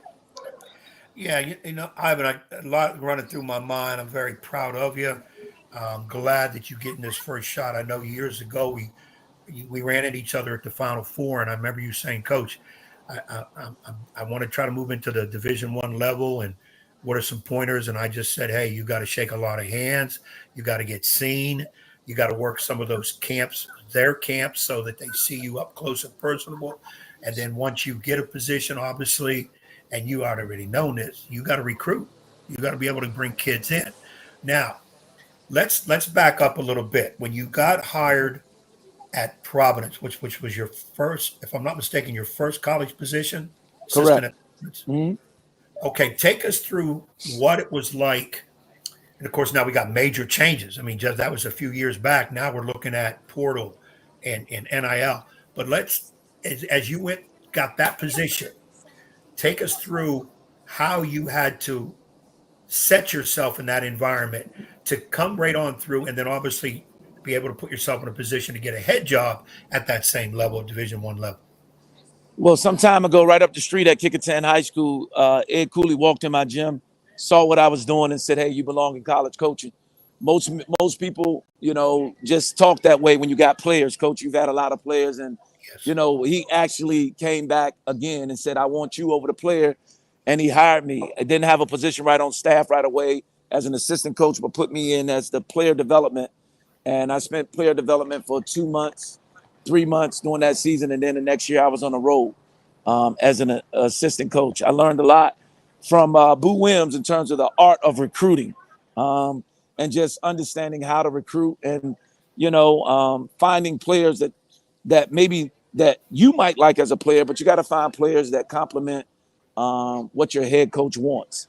And so it has changed a lot because just very much like you, Coach, we're relationship-based people. You had great relationships with your players. There was nothing that we couldn't come in the office and talk to you about, nothing difficult we couldn't. And so that's kind of how I base my recruiting on. Like, I'm trying to recruit you to become a better person, allow me to be in your life and help you reach your basketball. But things have changed over the course of when I first got in, which is some 9 years ago. And now it's a bit, it can be a bit transactional with NIL and things of that nature. They can see the good in you. They can see how you can help them foster their game and their development. but then it becomes a transactional piece, especially when you're dealing with the high majors at the level in which I was at. So I think that's a big change in terms of what has changed and from my experience with recruiting from the time I got in to where I am now. The rest is in essence the same. Coaches is coaching. You gotta coach them up. You gotta love them up. You gotta coach them hard, and they'll play hard for you. So all of that stuff is the same that you've been doing for years, but it is a bit transactional at the college level now. And Ivan, I think it's I haven't heard that word, transactional. It's a perfect way to describe it, because now instead of parents saying playing time, what about playing time? How much is my money is my kid going to get? Coach, am I going to play more next year because I probably can jump in the portal and make more money somewhere else? And it takes away from building a relationship, because you can have a great relationship with a kid, help them and everything, and somebody over here somehow gets to them the fact that I can give you $10,000 more, you come here. That kid's gone. And now I want you, in my second question, with how and this is in your first year as Division I head coach. Now, how does the NIL and the transfer portal play into you building a program? I'll start with the transfer portal. The transfer portal has played a huge factor in how you recruit and how you build a roster, because year after year, with them having the ability to transfer after 1 year at your school with any success and go to another program, you're constantly having to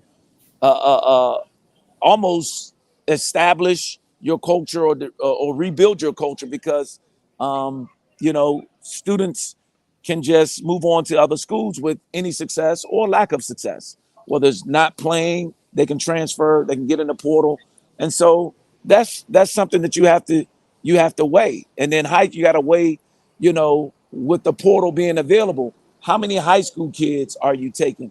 I broke it down to a high school kid the other day that we're possibly recruiting, and I'm saying, do you remember you as a freshman and you as a senior, who's better? And he's like, of course, coach, me as a senior. I would dominate me as a freshman. I said, well, that is the conundrum I'm in. Do I take you as a freshman, or do I take you as a junior, which is what would be in the portal if I decided to do that route? So this is the conundrum that, you're dealing with recruiting, and you're trying to go, okay, do I want to take a portal guy who's been, has other people biases in terms of their culture, or do I take a high school guy to establish my own culture and build with? And then you touched on, okay, the money aspect of, okay, you take a freshman or a good player and they develop under you and get really good under you at a place where, no, I don't have a collective. I don't have a high, compete with the high majors in terms of NIL packages, and they develop, and now they have the ability to move on.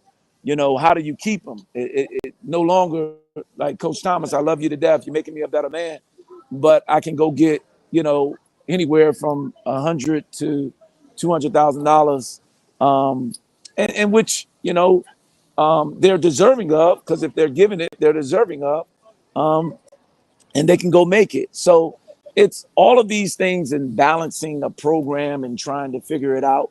But it's like a puzzle, and you have to have a really good staff to help you. You have to be creative in determining, what's important to you. And this is what I told my staff the other day, like when it comes to that. Yes, our goals change yearly, but my standard for living don't. Like, regardless of the nature of this, my standard of who I want to take and who I want to deal with isn't going to change. And it doesn't matter if I pay you. Just because I pay you doesn't mean I'm going to play you. You're still going to have to do the demands of what we require here to be successful, and the standards in which we want you to play, and the standards in which we want to build our young men. Some really great insight with Ivan Thomas, new head men's basketball coach of the Hampton Pirates, our guest here on 757 Saturday Sports Talk on Cova Sports TV. Like, share, and subscribe. Our last couple minutes with Coach before we let him run as he's going to the Hall of Fame today at Alexandria City. He led T.C. Williams to a state championship back in 2008, beat a 757 team to do so in the final in the Bethel Bruins. Last one for me, Coach, and I'll let Ed finish up with you here. I imagine that dream of a young man, now you're a head coach, Division I, is, Hampton's had success before. We go back to 2001, that infamous upset under Steve Murphy when they beat Iowa State and Jamal Tinsley as a 15 seed. That's probably one of the things you're dreaming of. What are some of the dreams and goals that you have, be it year one, be it by the end? Because I know you are not going to let anything but success be the ultimate thing that you're trying to get, right? Absolutely. But I measure success just with, just my team getting better each day. Having the opportunity to get in front of them and give them life lessons every day. That's the beauty of basketball. It does resemble life. Sometimes you're up, sometimes you're down. Can I give them those keys to make them successful, man? And I'm just looking forward to us, playing hard and getting better every game. We talk about the T.C. Williams team, and I remember that team. Like, people just said they were part of my slogan is being unbreakable. And I used to tell those guys, we didn't set out to be undefeated, but I did set out to make them unbreakable, and that's what they were. They were a resilient team that, regardless of what happened to them, they were never going to give up. And so regardless of the score, they're never going to give up. And so that's what I'm looking forward to, just getting a team at Hampton University that kind of reflects the culture of the 757, some tough, resilient young men that will play to the end regardless of the score. And I'm sure we'll win a lot more than we lose if we bring that mindset daily to the floor. You have it, Ed. Well, Ivan, when obviously you coming into the program and it's your first shot, and I always like to ask the coaches when they get something new, what went through your mind? Maybe two, no more than three things that, okay, Ivan said, these are the things that has to get done, like immediately. What came across your mindset? Immediately, upon taking the job, I had to immediately find the right coaching staff, which I've been, plotting on the whole time in terms of becoming a leader. So I had a group of young men that I wanted to take with, that I saw and watched, and kind of, had some of the traits that I wanted in builder of men that I just got to know over the years. That was most important. And then two, I wanted to hit the ground running. Having taken over a program with Coach Cooley at Georgetown, I saw the blueprint of a school that, was on the down for many years, similar to Hampton. And so the blueprint was, you had to get into the trenches and systematically just make sure the infrastructure and things that you needed to be in place were in place. And then recruiting, you want to make sure you recruit young men that reflect you and buy into you. And so I'll be honest, Coach, this season we didn't have a lot to offer other than the coaching staff. And so I got tremendous respect for the young men that signed on to play for us, because they just believed in the idea of us making them better for them, and deciding to take this journey along with me in terms of helping them become better players and them helping us rebuild this program. So I got a lot of respect for my current players, because they could have went a lot of other places, and they chose Hampton because they believed in myself and my staff. And then, I like to say, as you know, Coach, when you got an administration that supports you, coaches don't win championships, administrations do. So my AD Henderson, yes, it isn't perfect around Hampton, but he always tries to get me the things that I need to be successful. Not always what I want, but he definitely gets me what I need. And definitely President Williams, the new president, and especially the men's basketball program in the right direction as we compete in a new conference, the CAA, which is a very, very tough conference. So those are the things. Some exciting times. Yeah, some exciting times for you and the Pirates there, Coach, with a lot of 757 flavor, including on your staff with Brian Graves, who started heritage. You got guys like George Beal, the Norfolk State transfer from Kings Fork, Ryan Hyde, who played at Kings Fork, Trevor Smith, who started at Woodside, Elijah Kennedy, who started at Green Run, Kyrie Mullen, who played at Lake Taylor, and Etienne Struthers, who we spoke with the other day. It's up on our Cova Sports TV YouTube channel. He from Mitchville and played previously at Appalachian State, Lamont Struthers' son. So it should be tons and tons of fun to watch for the Pirates under Coach Ivan Thomas, a Norfolk native, Norview High School graduate, and now a Hall of Famer going into today, the Hall of Fame up there at T.C. Williams, now known as Alexandria City. We'll be looking forward to watching it. And, hey, Ed's got a lot of time on his hands, so you should see him in the stands at some Pirates games this year. Well, yeah, I expect to see him over there with a clipboard telling me what I'm doing wrong. Well, I'm going to go one better. Let me know who I got to call. I'm going to come up and watch practice. In fact, I'm going to see some practice this week because I got a lot of time on my hands now. What do you mean, let you know who you got to call? Stop it. What does that mean? Well, what does that mean? See, this is why Ivan needs to – I got to keep learning this kid. You're now the head coach. You can't worry about these high school coaches calling for this and this and that. You got to put that on one of the assistants. Of course, now I can say, hold on. Had I not put you on the team at Norview, you'd be coaching some group of 8 years old in the Norfolk Community Developmental Park somewhere. So I want to come into practice. I want to watch. I definitely going to see some games because, and all joking aside, I'm very proud of you. Always have been. Every step of the way you've done it. You're going into the Hall of Fame. And my thing is, you've always been in my type of Hall of Fame in terms of the character person you are. That has got you where you are. Don't ever lose that, because sometimes you Division I guys lose your mind a little bit. Start walking around like, where's the camera? Who needs an autograph? That's not necessary, because, I don't want to have to come there and have to whoop a grown man's ass because he's getting out of character. I don't want to do that. So, Coach, you remember who my mama was? I ain't got to worry about your that. mama don't play. Yeah, she don't play. No. Your mama said to me one time, Coach, if you have any problem with him, it'll be one time and one time only. I said, Tom, you ain't got to worry about it. I think he'll be no problem. So, and like I said, I definitely want to come up and watch some practices. It's basketball season. I don't have a team to coach for the first time in 40 years, so I got time, and I got to stay close to it, because I am not done. I will be on the sideline somewhere next year. It's a guarantee. I just don't know who wants me. But I do want to come up and watch practice, and I definitely want to see the games. And I ain't sitting up in the 9th, up in the 18th row or whatever up there. I don't have to sit right behind you, but I want to have a seat where I feel like I'm in the action. I got you, Coach. We got you. Well, hey, Coach, congratulations on the Hall of Fame. All the best to you. We'll be looking forward to that opener November 4th, and we'll be talking again soon. Have a great one this weekend. Thank you, guys. You guys have a great one. Appreciate you. Good luck, Ivan. All right, Coach. Thank you so much. Ivan Thomas, head men's basketball, the Hampton Pirates, with us here on Cova Sports TV, 757 Saturday Sports Talk. He gave us over a half hour of time, which was fantastic. He's getting ready to go in the Hall of Fame. We could spend probably 2-3 hours with him, but just superb to hear. And it's really cool, Ed. It's some will look at this as an experiment. How's it going to work out with all these 757 guys? But this is a 757 flavor team. You've got the list of names I just rattled off to you: Beal and Height and Smith and Struthers and Kennedy and Mullen. I mean, that's as many a collection. We've heard for years and years and years.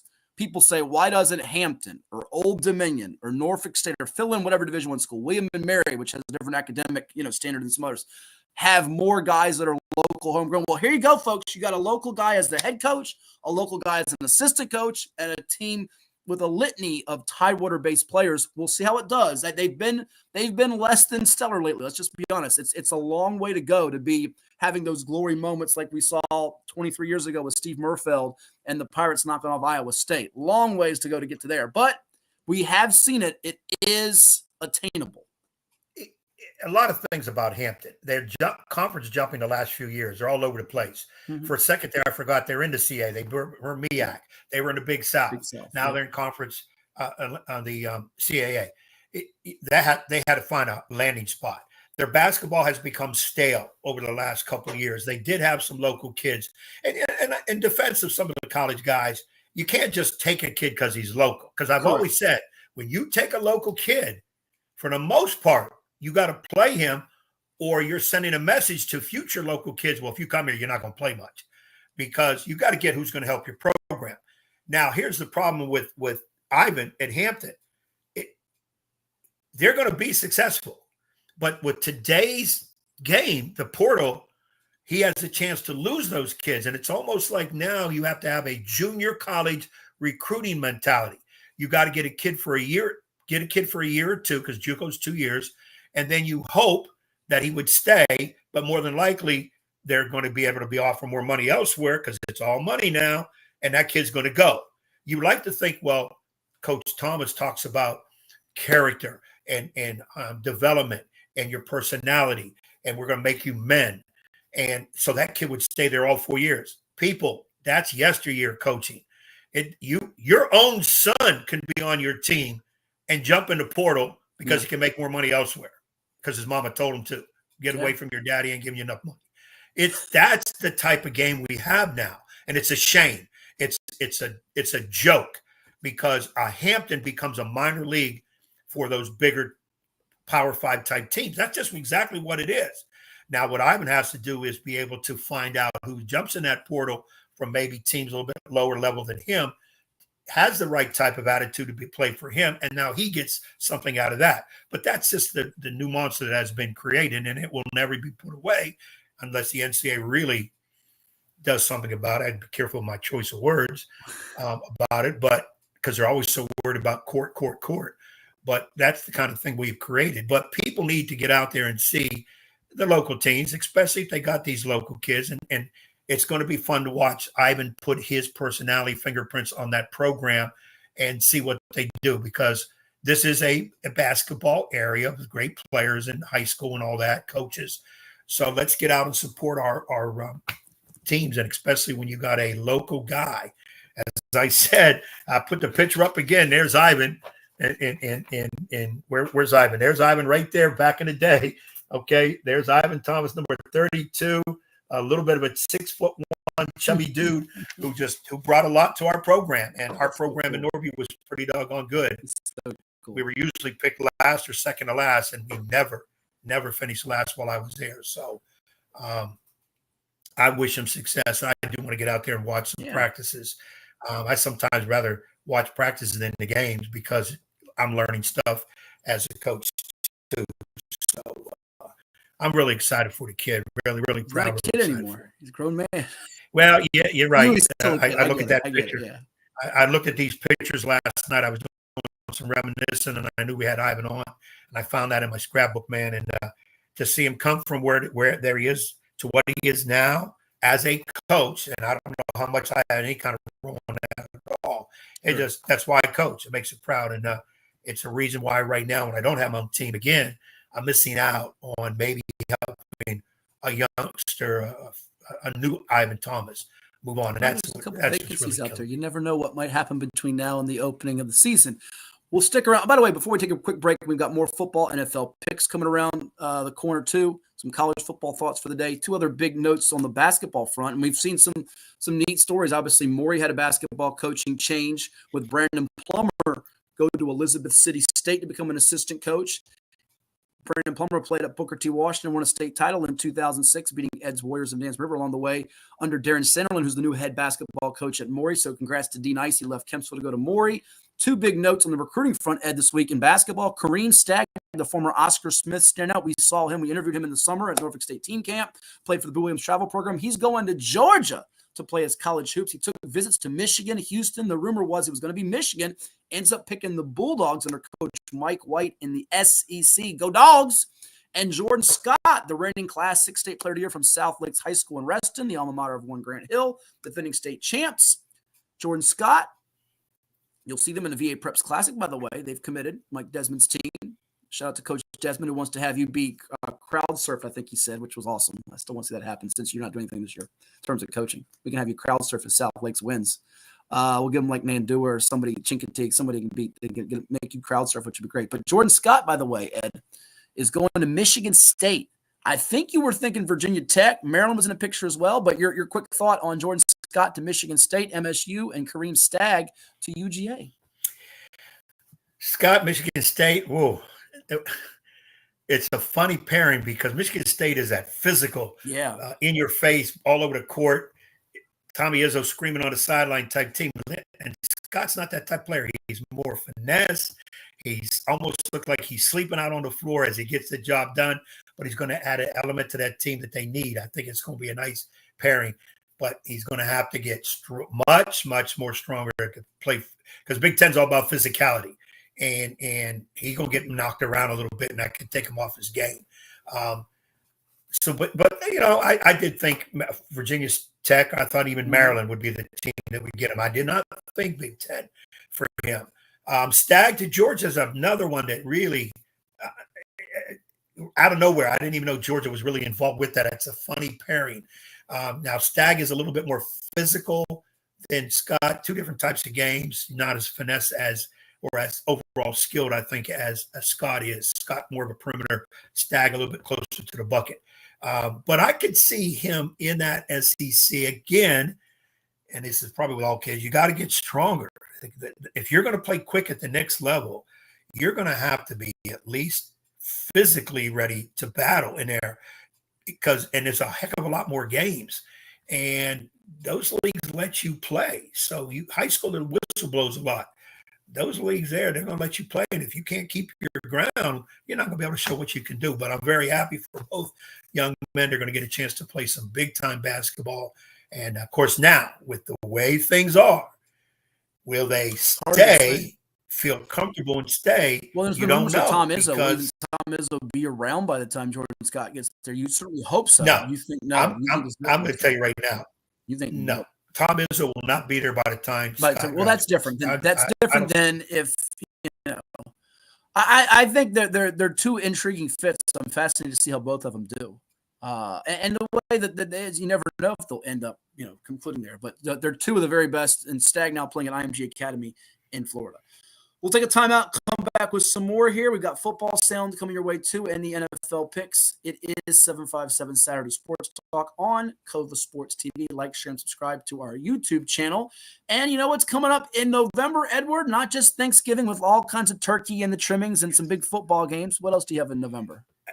All I know is that turkey and the trimmings and the mashed potatoes with the gravy. What else could be? Well, I know November is the start of high school basketball. College basketball games kick off. This is true. Is the sport. I mean, football kind of runs things, but basketball is the sport. So it's coming into vogue now. NBA is. I even watched a preseason game the other night. I couldn't believe it. I watched a preseason game, and I'm planning on going to see the Charlotte Hornets play here fairly soon. Okay. And I might $0.00. Since I didn't bring you to the concert, I might throw you a bone and let you come down and watch the Hornets with me. That'd be lovely. I get to watch a G League team. That's splendid. Well, I mean, it's better than what you're watching now. So yeah, I'm watching you babble. But what else is in November besides preseason basketball and college hoops and college football and Thanksgiving with the trimmings? The Neptune Bowl, and it's coming to the Virginia Beach Sportsplex. Yeah, I forgot about Neptune Bowl. Here it is.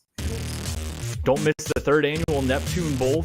College football only comes to Virginia Beach once a year. Tailgating starts at 10 a.m. Grab your passes for just $50. Gates open at 12:30 with kickoff at 2 p.m. Advance tickets are only $20 or $25 at the gate on game day. Get ready for the Neptune Bowl presented by DoubleTree by Hilton on November 23rd, 2024 at the Virginia Beach Sportsplex. Visit beachsportsplex.com for your spot. Rosemary Wilson grew up in a military family. Rosemary knows that Oceana creates over 13,000 jobs for our community. When Washington, D.C. talked about closing NAS Oceana, Rosemary Wilson was part of the team that kept the base open. And this year, Rosemary sponsored the resolution welcoming the next generation of Navy fighter aircraft to Virginia Beach. Rosemary Wilson listens and gets the job done. Rosemary Wilson, leadership that delivers. What's up at DQ? Oh, just the best deal ever. The $7 bacon cheeseburger meal deal. Bacon cheeseburger, fries, drink, and a sundae. No time to be modest. It's all full size for just $7. Right now at DQ. Happy tastes good. Where can you find an ocean with no water? On the map. On the map. On the map. On the map. This is 757 Saturday Sports Talk. Here are Matt Hatfield and Coach Ed Young.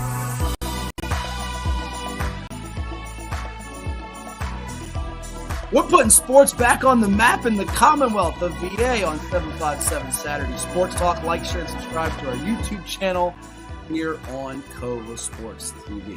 All right, you heard earlier from Jaylen Dabbs of the Oscar Smith Tigers. They were victorious over Indian River. Edward Young, my cohort, once upon a time coached basketball at Nansemond River. And he's still very good friends with win over Hickory. The Hawks fell to the Warriors 59-26. And Coach Rick's caught up with our man Jack Lowe of Cova Sports TV. Here's their conversation after the win last night in Suffolk. I'm here with Coach Ricks of Nansemond River after their big victory over Hickory. Coach, you guys started out really hot, had a big touchdown, forced a turnover. Tell me what went so well starting out as hot as you guys did. Man, look, just a total team effort. I thought our guys, man, have been responding. Look, we had some tough heartbreaks and some losses early on a couple weeks ago, and the guys have really responded. Coming together, still busting their butt, still, working hard every day, man, to get better. And, I appreciate my coaches so much, man. Those guys do an outstanding job in doing what we do here in our program. So I'm just blessed and thankful to have the young men that I do have and able to coach, but also the young coach with every day. Absolutely. How important was it, you just mentioned, to bounce back? Because you guys had a tough stretch of schedule. It wasn't just bad play. That's some of the best teams. To bounce back like you did against Hickory tonight, how important is that for the team's morale? Man, just very important. Look, that team, hats off to Coach Brown, man. They do an outstanding job. Those guys are well coached and well prepared. We know it's going to be a dogfight. And that team is really good, man. They're going to be in the playoffs. Prayerfully, man, in 5A. We hope to be the same in 5B, man. But we just had to come out here tonight. They were on the schedule. They came here, and we were able to get over the hump, man, and do what we needed to do. What would you say was the biggest key to success in the victory tonight? Just everything. Just execution. Guys believing in, hunkering down, man, doing what they need to do and taking care of business. But the execution was everything. And we still had a way to go. We still left many points off the board. We gave up too many to be comfortable with it all. Definitely not our standard, but we'll continuously get better and probably stay healthy and do some good things the rest of the way. Yeah, talk to me a little bit about his season so far. Quarterback Tyrell, he had a pretty solid night tonight, I'd say. Man, very important. He's our field general. He's our leader. So glad to have a young man in the program, and he's got many weapons on the outside, but most importantly, he's got a solid foundation in the middle. Those guys up front take pride in him, and they protect him as best as they possibly can. And whenever they give him time, man, look out, he's going to do something special, man, and do something great with his arm or legs. Yeah, so something I noticed, I go to a lot of games, and I came here, and something I noticed with you on the sideline, you're I know you get after the guys after the game, yeah, and you kind of sit back, you let your assistant coaches do a lot. I kind of respect that. Can you tell me a little bit about that? Look, there's no need to have them the coaches if I can't trust them and believe in what they do. Everything, we talk, we communicate, we go through each other. I'm aware and abreast of everything that's moving and shaking within game day and practice and everything. But I trust my guys, man. I always have, always will. I love each and every one of them, man, and I won't stop doing what I do. So there you have it. That was Jack Lowe with Alonzo Ricks, the head football coach of the Nansemond River Warriors after their victory over Hickory on Friday night. It is 757 Saturday Sports Talk. Your reaction, and we talked about the best possible state semifinal matchup we could get. I think it could be a Lafayette Thomas Jefferson of Richmond in Class 3. Our best state championship matchup, in my opinion, could very well be an Oscar Smith Hatfield showdown in Class 6, should we get it. I know there's other candidates and possibilities. Best first-round matchup, it's still too hard to kind of forecast or project. But if we got like a Nansemond River Granby rematch from last year's playoff game, which was a good one, or perhaps the Warriors in a Warwick or Kings Fork, the 5B, I think, is going to give us our best first-round game, that 4-5 matchup, whoever it is. And it does feel like Nansemond River is going to be in that game playing. Yeah, I feel I need another week, probably two, to really start talking about matchups. You know, still some movement can happen. Agreed. I'd like to think, like right now, this very second, Granby, Kings Fork, definitely Maury, definitely further along than Nansemond River. But Nansemond River put up a whole lot of points against a somewhat trying to get their Hickory team. They're just nowhere near what the other powers are. And the SED is going to test any team coming into the playoffs. They're going to get tested coming out of the SED, if not more than so than any other district. But right now, I'm just a little leery to say, okay, this is what it looks like here, because some things will change in the next couple of weeks. I think we get to week number 8, definitely 9. But we get to week 8, we can really start saying, okay, this is what looks here. And again, it's all about matchups. Who can do what? Who has seen the most? Who's played well against running teams? Who's played well against passing teams? Does this team run the veer? Does this team run the I formation? We haven't seen that. Until you see it, you can practice all you want. So a lot of that has to do with matchups. And that 5B is the one thing you did say is some awfully powerful teams, strong teams. That it's almost like if the old adage that you can get out of that, getting into the state tournament would be easier, you would think, because, well, you got to really get through some powerhouse teams. Yeah, I'm with you. I just 5B is I think I said earlier 5B and 4B. 4B's got Dinwiddie, Verona, Huguenot, among other teams like Easternview and Powhatan. I think those are maybe the 2 strongest regions in the state. It's hard to go otherwise. All right, before we do our final segment after the break and close out today's show, would you like to play a quick installment of Take Your Pick? I'm all for the games. I get who goes first. Am I take my pick first, or? You can take your pick first, and the first pick is: would you like to buy Matt Hatfield a dinner or give him $100? Take your pick. No, sorry about that. That was fun. Yeah. I would probably go ahead and I wouldn't. I've done it before. I probably wouldn't mind buying you some food. So $100, no. Okay, here we go. In all seriousness, we'll chime in. We'll fire up a little fraction football news. And we'll save the Chris Scott interview for On the Hash with Hatfield this week on the podcast for time purposes. Take your pick, Edward. College football, number 1 Texas versus number 18 Oklahoma. We don't have Oklahoma's record. We'll get that fixed for you here in 1. 5-0? No, they're not 5-0. They're 4-1. They did lose a game. They're not undefeated, sir. Ooh. Here it is. Take your pick. Longhorns and the Sooners. You know, Oklahoma, I understand, is missing like its top 4 or 5 receivers potentially. They're questionable. They're dinged up in this game. Arch Manning heading to the bench despite his 9-2 TDI&T ratio. Back comes Quinn Ewers. Regardless, they have one of the best receivers around, Isaiah Bond. His name is Bond, Isaiah Bond, like Bond, LeBron Bond for Maury, the Commodore star, who's going to play for Crit Cignetti and the red-hot Indiana Hoosiers in the Big Ten. Take your pick. Texas, Oklahoma. We think we know Texas is winning this game. But do they cover the 17-point spread in the 120th meeting, yet the first ever as SEC rivals? Well, I when this first came out, originally I took Oklahoma without any to win outright? Whoa, to win outright? To win outright. When it first came out. Then I started listening to the pundits talking during the week. That was your mistake. That was a mistake. I've crossed Oklahoma out. I am going to go with Texas. And now they have 2 bona fide starting quarterbacks, which most people don't.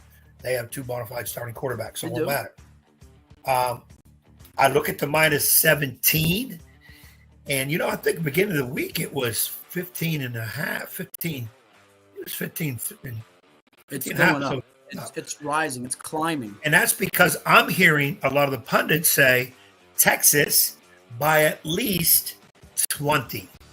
Woo. And they have swayed me. I'm going Texas by at least 3 touchdowns. I guess because I drank their Kool-Aid, because I think Oklahoma, I like Oklahoma.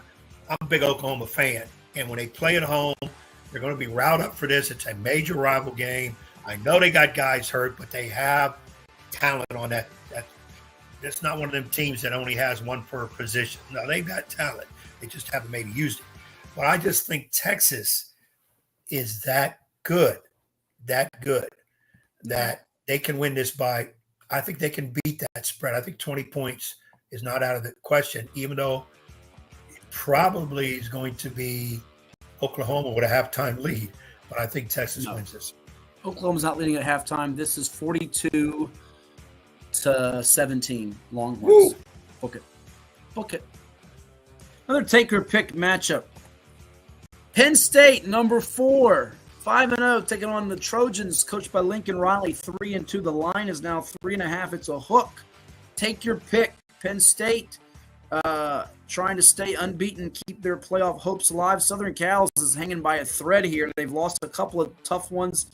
Could it be 3 straight losses for the Trojans? And Miller Moss, I tell you what, they lost to Minnesota last week. Didn't see it coming. They lost, actually not 3 straight, it'd be 3 in 4 games. They beat Michigan, or they beat Wisconsin in between their losses to Michigan and Minnesota on the road. They're at home today. You want to go first or I go first? Your turn to go first. Southern Cal will win this game outright, upset special. You heard it here first from the same guy who brought you JMU over UNC. JMU does not stand for just Miss UVA. It stands for James Madison University, which got themselves a comfortable win Thursday over Coastal Carolina, much to my father and Mike Hatfield's delight.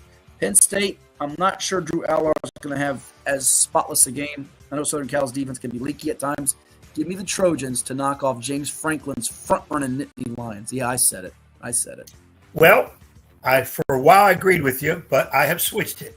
I think Penn State will crush them up front in the trenches. Okay. I think they're much more superior up front. I think Southern Cal has the skills players to compete. What scares me is this is usually the time of the year where James Franklin teams, I'm not bashing James Franklin, I'll just throw his name out, where they start sputtering. And this would be a heck of a place to sputter. But it's despite, and the fact that I got to pick something against Hatfield, give me Penn State to win by 5. Well, look, they're going to need Katron Allen, the former Norfolk Norview running back, to have a big game running to help out Nick Singleton. They don't have Keandre Lambert-Smith anymore, wide receiver who's now at Auburn in the SEC, but I'm going to go Southern Cal. All right, we'll save the big one, the best one for last, should say.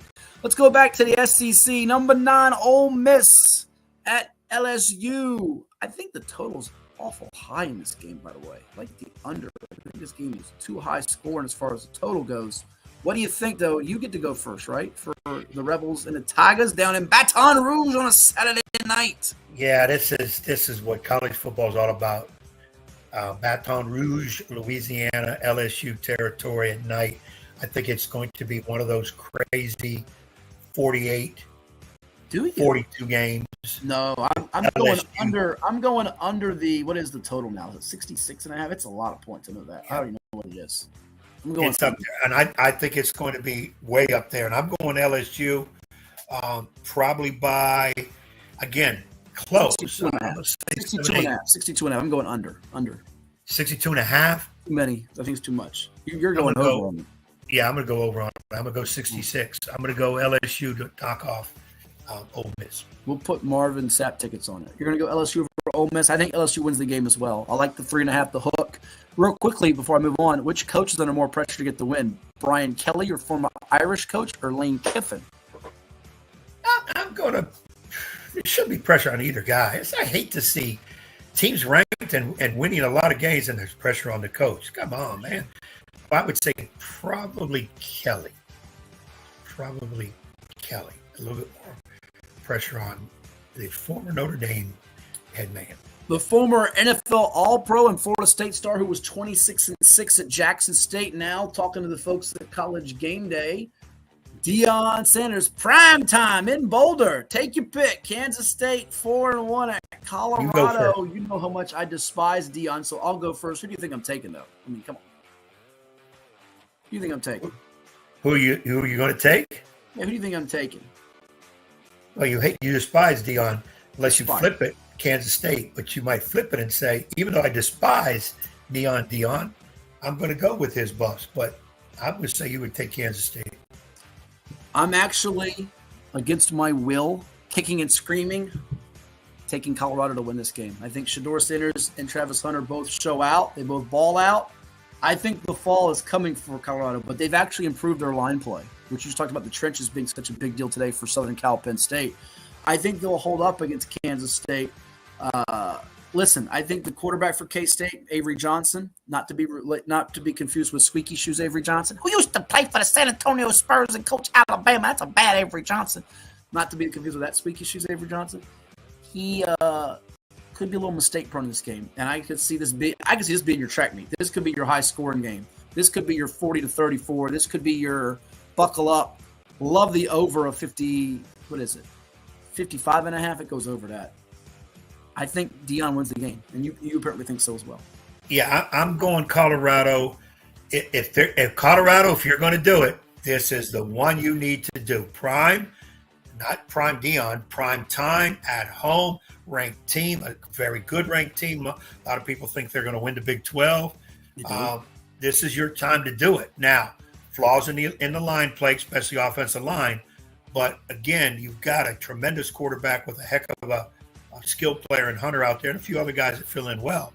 Don't let the line have to become the story of the game. Get rid of the ball quicker, whatever, rollouts, whatever. I see Colorado winning this. Again, it's close, but here's the big thing. Colorado better not get down early, like 10-0, whatever, 14. They're not going to win coming from behind. I don't think, though they've had some games in the last year and this year where they have come back with points. I think this is a game because Kansas State's not going to allow it. They're not playing whoever. It's Kansas State. So they're going to have to stay on them hard and play it throughout. But I think Colorado wins this. Before I get to today's State of Ohio Day with the Guardians taking against Matthew Boyd, they're good friends, and the other big one involving Ohio State out at Autzen Stadium against Eugene, Oregon, to take on the Quack Ducks of Oregon. I do want to get real fast before we do our final take your pick game here of the games involving teams from the Commonwealth, which that includes. We saw JMU beat Coastal Carolina 39-7, beating Ethan Vasco and the Chanticleers. You have Old Dominion at 1-4, taking on Georgia State today, 2-2, 3:30 kick on ESPN Plus. Georgia State's favored by 2 in the ACC. How about those Wahoos of Virginia, 4-1? They're hosting Louisville, 3-2. We tried to connect with Chris Slade on the Hash with Hatfield, the former TAB standout All-Pro from the Patriots. We couldn't connect with him this week to get him on the show. We'll probably try to get him on in the future. But UVA is 4-1, a 7.5-point home dog. I think that's too many points, by the way, against visiting Louisville, who's got some explosiveness, who's got the ability to score fast, and they are no slouch. Tell you what, they've been throwing for a lot of yards this year behind Tyler Schall, the quarterback, 6'5" senior from Arizona, and their receiver, who was prime time, and Mr. Brooks, Ja'Cory Brooks. But you have that one. You also have involving Commonwealth flavor, I should say, as I go to it here on my device. Norfolk State 2-5 hosting Towson, who is 2-3. That's a 2:00 kick on ESPN Plus. By the way, the UVA game with Louisville is a 3:30 kick on the ACC network, and there is one or two more I think I have for you. Liberty won Tuesday in overtime over FIU. You also have, real quickly here, I want to get it out there. That's it, actually. I think that's it. No Virginia Tech, they're off today. What's your is it UVA Louisville the game you're fascinated by in terms of the Commonwealth flavor today? I think it's the one that has the lights all on it. There's not a lot of glowing or great records out there. I am surprised Virginia 4-1 at this point. There you go, Jack. Jack going for UVA, you know it. Yeah, 5-1. Hey, we both said it. We weren't sure if they'd have more wins than or ODU, but they're looking good. Now the schedule's about to get tough here, Jack. I would not get too celebratory. Yeah. And I think Clemson on the road. They host UNC, who they should beat now. They go to Pitt. They go to Notre Dame. They host SMU, and then they finish up with Virginia Tech. So this is one. If they get today, they're going to go bowling. There's no doubt about it. If they don't get it today, you're going to be probably right around 6-7-ish. I mean, you might be able to get there still, but if you can pull this one off, that would be enormous. And I don't think they will. I think they'll cover. I think they'll cover. I like 7.5. I think they'll cover. I think Louisville gets them. I could see the cover. I think Louisville. This could be a field goal game. Well, you were right last week. You had them beating BC, and they did win 24-14. Yeah, I wish I had that field this week against Louisville, but I don't. But I hope they do. You're talking about bowl. If they do, they would be 5-1. Of course, you have to get to 6 to be pretty much bowl eligible. But I do think they have to get 2 more wins. And you're right. So this would be a big one for them to get Carolina and SMU. You know, SMU is so unpredictable right now. At the beginning of the year, I didn't think that was a win, but now it's in Charlottesville, Saturday before Thanksgiving. They could squeak it out. Now, SMU's 5-1 and ranked. That is a tricky game. But you're right. This could be – today would be – if they get it today, they're going to go bowling. If they don't, now you have to beat UNC. Remember last year, UVA beat them in Chapel Hill when UNC was ranked, had all the attention, big upset. Mac Brown's team hasn't been the same since, essentially. UNC could try to salvage its season by spoiling the Who's party in Charlottesville coming up in 2 weeks. But I'm not sure UNC can stop water right now. Their defense couldn't stop a nosebleed. So. Right.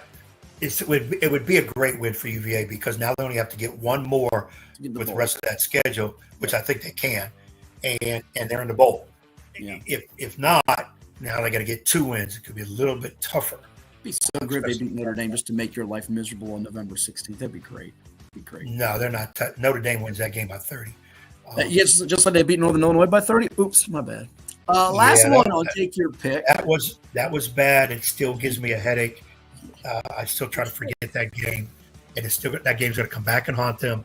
But I'm hoping UVA gets the win today, but I'm predicting Louisville gets the win. Last one on Take Your Pick. We did enough time killing, more than time killing. Buckeyes and the Ducks, Ohio State and Oregon. Here's an interesting factoid about this game, Ed. Neither team has been favored by less than 17 points coming into this matchup.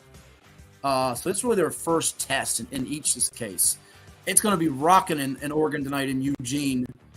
Ohio State, you wouldn't have thought beginning of the year they had the better quarterback play because Dylan Gabriel is ballyhooed. He did have 2 red zone INTs last week. Will Howard's been playing well. And I'll tell you what, one of the most dazzling catches last week by Jeremiah Smith. Did you see his one-handed grab? Really lost Marvin Harrison Jr., but my goodness.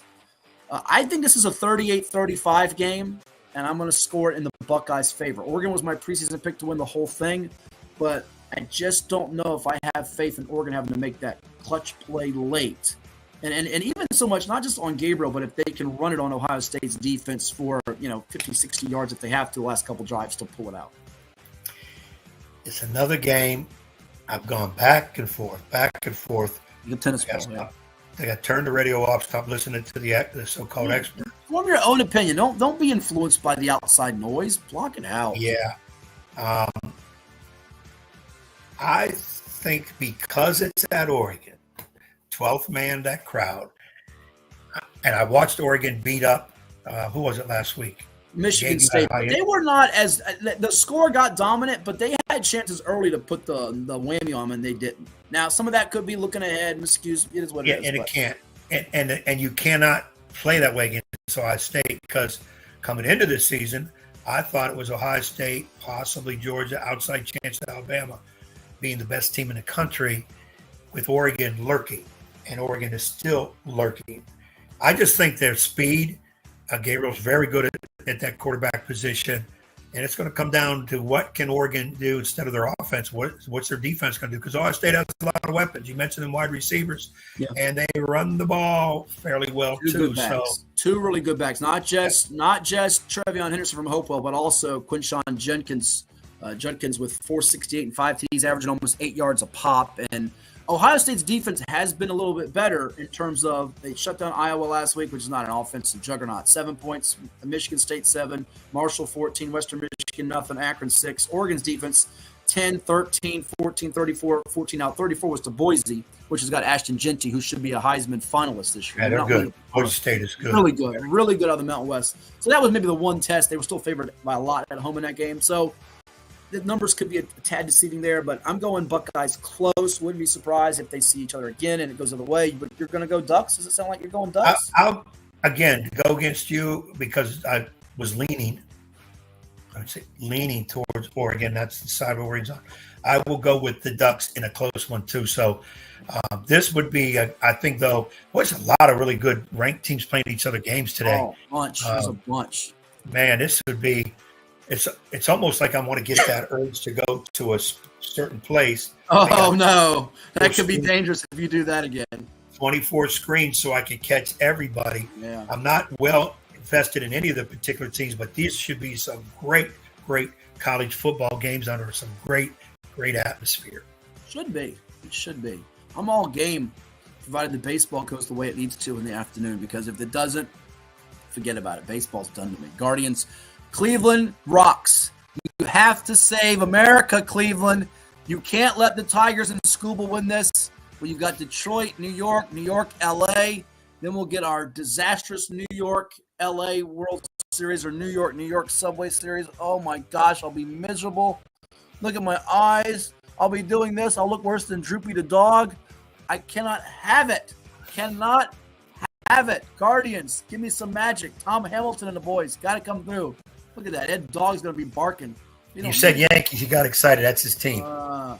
That's his We've team. got NFL picks next in our final segment of today's show, the October 12th, 2024 episode of 757 Saturday Sports Talk. Because if the Yankees win, I'm just telling you right now, the world of serious. Yankees there. It's going to be Pathetic, putrid, awful. Pathetic, putrid, awful. Awful, Frank. We know it. It'll be we just can't have it happen.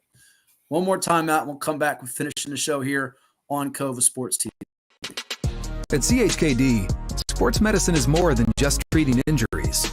It's a whole team approach to caring for young athletes.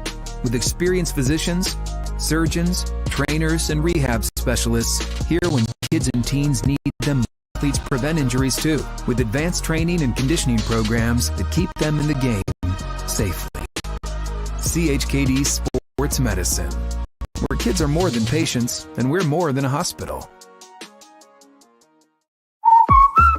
What's up at DQ? Oh, just the best deal ever. The $7 bacon cheeseburger meal deal. Bacon cheeseburger for and a Sunday. Yeah, this is not the time to be modern. Just $7. And there's bacon on that burger. The $7 now for a limited time.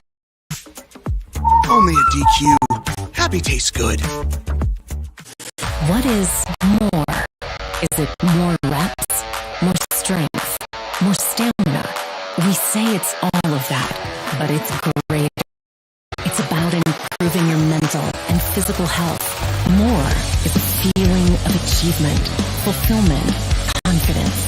It's looking better, feeling better. To get you there, because here you are more. One Life Fitness.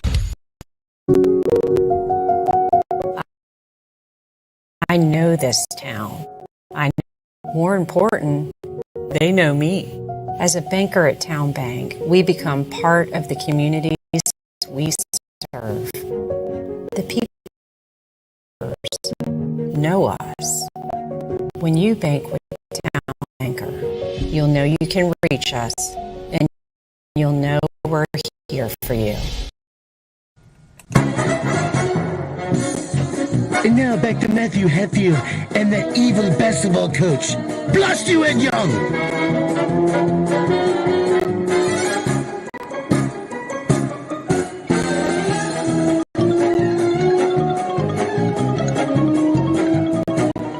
How sweet it is, or how sweet it was, the Week 5 picks there. Edward, would you like to look at those in depth? As last week on the show, Bruce Pearl, the Mustangs maestro himself, was perfect. You did say he would go undefeated, and he knocked it out of the park. Packers -3, 24-19 W over the Rams, check mark. Bears -3.5, check mark, 36-10 over the Panthers. Washington, the Commanders, hail to the commies. 34-13, they won. Jaden Daniels and the crew are in first place. Fight for all, DC. 3-0 for Bruce. He's now 6-9 on the year. I was 2-1. Thank you. Washington scoring over 43.5 as they beat the Browns. And that one with 34 of those points. Deshaun Watson stinks. He needs to go away. Sorry, Jeremiah Owusu-Koramoah. You need a quarterback to help you out there. The Bethel grad who we love. We've had him on the show before. Denver -2.5. Broncos and Sean Payton beat the Raiders 34-18. That pick six by Surtain made me a happy camper. Didn't make you, Chuck, and all you Raiders fans happy as you just shake your head. Did get a push on Jacksonville -3. Doug Peterson, what are you guys doing? Defensively, you're a rotten mess. You're up 14 in this game. I should have been 3-0. And now look at the picks tally. Ed was cruising, and now he's tied for first. 6-9 for Brucey, 6-9 for Edward. And here comes Hatfield charging up from the rear. No jokes. No jokes. No jokes. 14. Now I am not in a joking mood. I'm now going the other way. Who is my disasters? Give me the two. Edward lost on Seattle -6.5. An outright home loss to the G-Men of New York under Brian Dable and Daniel Jones. Geno Smith is not Geno the Magician. They've gone from 3-0 to 3-3 with back-to-back home losses. They haven't recovered from that Monday night loss to the Lions, which helped me out. He lost on under 45.5 Jags Colts. That was 71 points. I think you meant over, not under. Oh, boy. And then the one game Ed did get the win. The Arizona Cardinals, baby. 24-23 plus the 7.5. He was hoping for a heartbreaking Cardinals loss and a cover, which would have been a double whammy. Nope. Instead, we give him the boom, bop, take that, pow, right in the kisser. Right in the kisser. I might have to move the Cardinals up my wish list because they got me a win, and I would have that dreaded offer, but I didn't have it. So, boy, it's going to be a big week right here because if not, I could be sitting in last place come next week. Well, and Bruce was 3-0. He gets to go first. Here's his picks. He's going Tampa Bay, laying the 3.5 at the Saints. He likes them to go marching in to Nolans, minus Derek Carr, minus David Carr, minus a red Chevy car, any kind of car. They don't have an offensive car. He's got the Buffalo Bills. Nobody circles the wagons like them. -2.5 at the Jets, Jets. Maybe somebody puts a checker on a checker. We'll get to that in a minute. And the Houston Texans laying a 6.5 as Ed. I think he wanted that one against Gerard Mayo, the Kickotan grad, and the Pats. You can't Bruce took two of my picks. Well, you can't. Well, I get to go first, and I could copy one of them and really put the kibosh on you, as they say. Let's get to it now here on 757 Saturday Sports Talk. I get to go first, and you take two. I take the next two, and you go last because you're about to be in last place. All right, folks. I'm going back to the well in London. Sorry to Quan Edwards, former Green Run standout, who's now an assistant coach at Oscar Smith. I know you love your Bears, but I think Jacksonville, if Doug Peterson does not win this week and next week in London, he's going to have what happened to Robert Saleh happen to him. He's going to be ousted. Give me the Jags. It's a regrettable pick. I know it. Plus the 1.5 against Caleb Williams and the Rook in Chicago. I think they come back down to earth. Give me the Jaguars with my first pick, plus the 1.5, which puts Ed in line to grab a couple that he wants, one of which I'm sure is Bruce's. Well, the one that I really like for Bruce's, there's no way the Jets beat Buffalo. The Jets, first of all, the firing of Robert Saleh was coming. Just a matter of when, not if. And Aaron Rodgers, please. The owner is not going to call you to discuss how is your leg and not mention anything about, oh, by the way, in 20 minutes, I'm going to fire the head coach. Who do you want? I'm not buying all that. Okay. I'm sorry. I'm just not going to buy it. And the Jets are in a little bit of a disarray, but I told you at the beginning of the year, they're an 8-9 win team, maybe 10. You pick them to go to Super Bowl. You drank the Kool-Aid. I'm still drinking the Kool-Aid. I'm still drinking it. Buffalo, Bruce, I'm gonna since you're in the lead, I'm gonna jump on this one. Give me Buffalo -2.5 over the Jets. I'm taking that one. And I can't take any other ones that you pick. So let me go to. Wait, are you done bashing all our 757 guys' teams like Chuck Clark and John Holmes and the Jets? No, yeah. I'm not bashing those guys. Those guys played their butts off. By the way, I offered to try to get Chuck Clark, but apparently the number I have for Chuck might not be the number he has now. We'll go through the PR people. That's how you do it.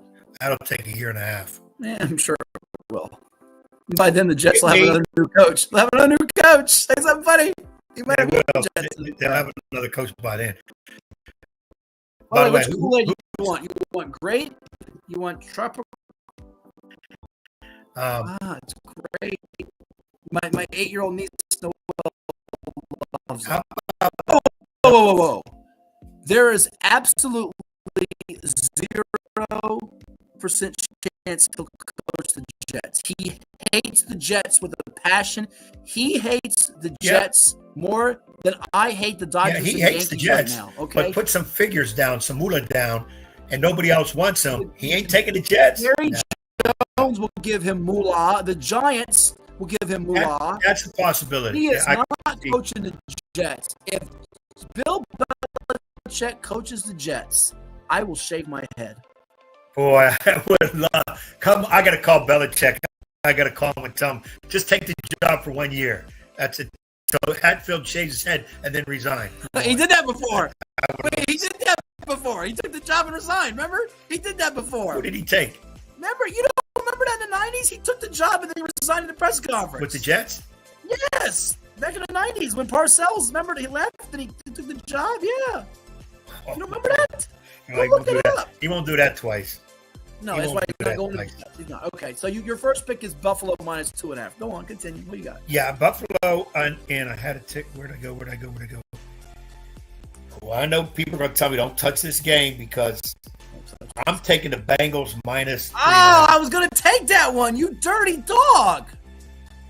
I was always a dirty dog. Why can't it be a clean dog? Because most dogs are clean. You're mean. You're not clean, you're mean.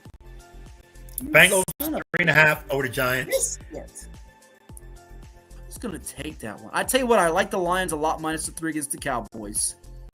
The 6.5 scares me with Atlanta against Carolina, though Carolina is dreadful. You know what? I'm going to do it, Ed. I shouldn't, but I'm going to do it. I'm going to take the Packers minus the 5.5 at home against my Cardinals. I don't think our defense can play well on the road in this spot. We're due for a letdown. We're going to lose it by a touchdown or more to Jordan Love in Green Bay, who's starting to run into form.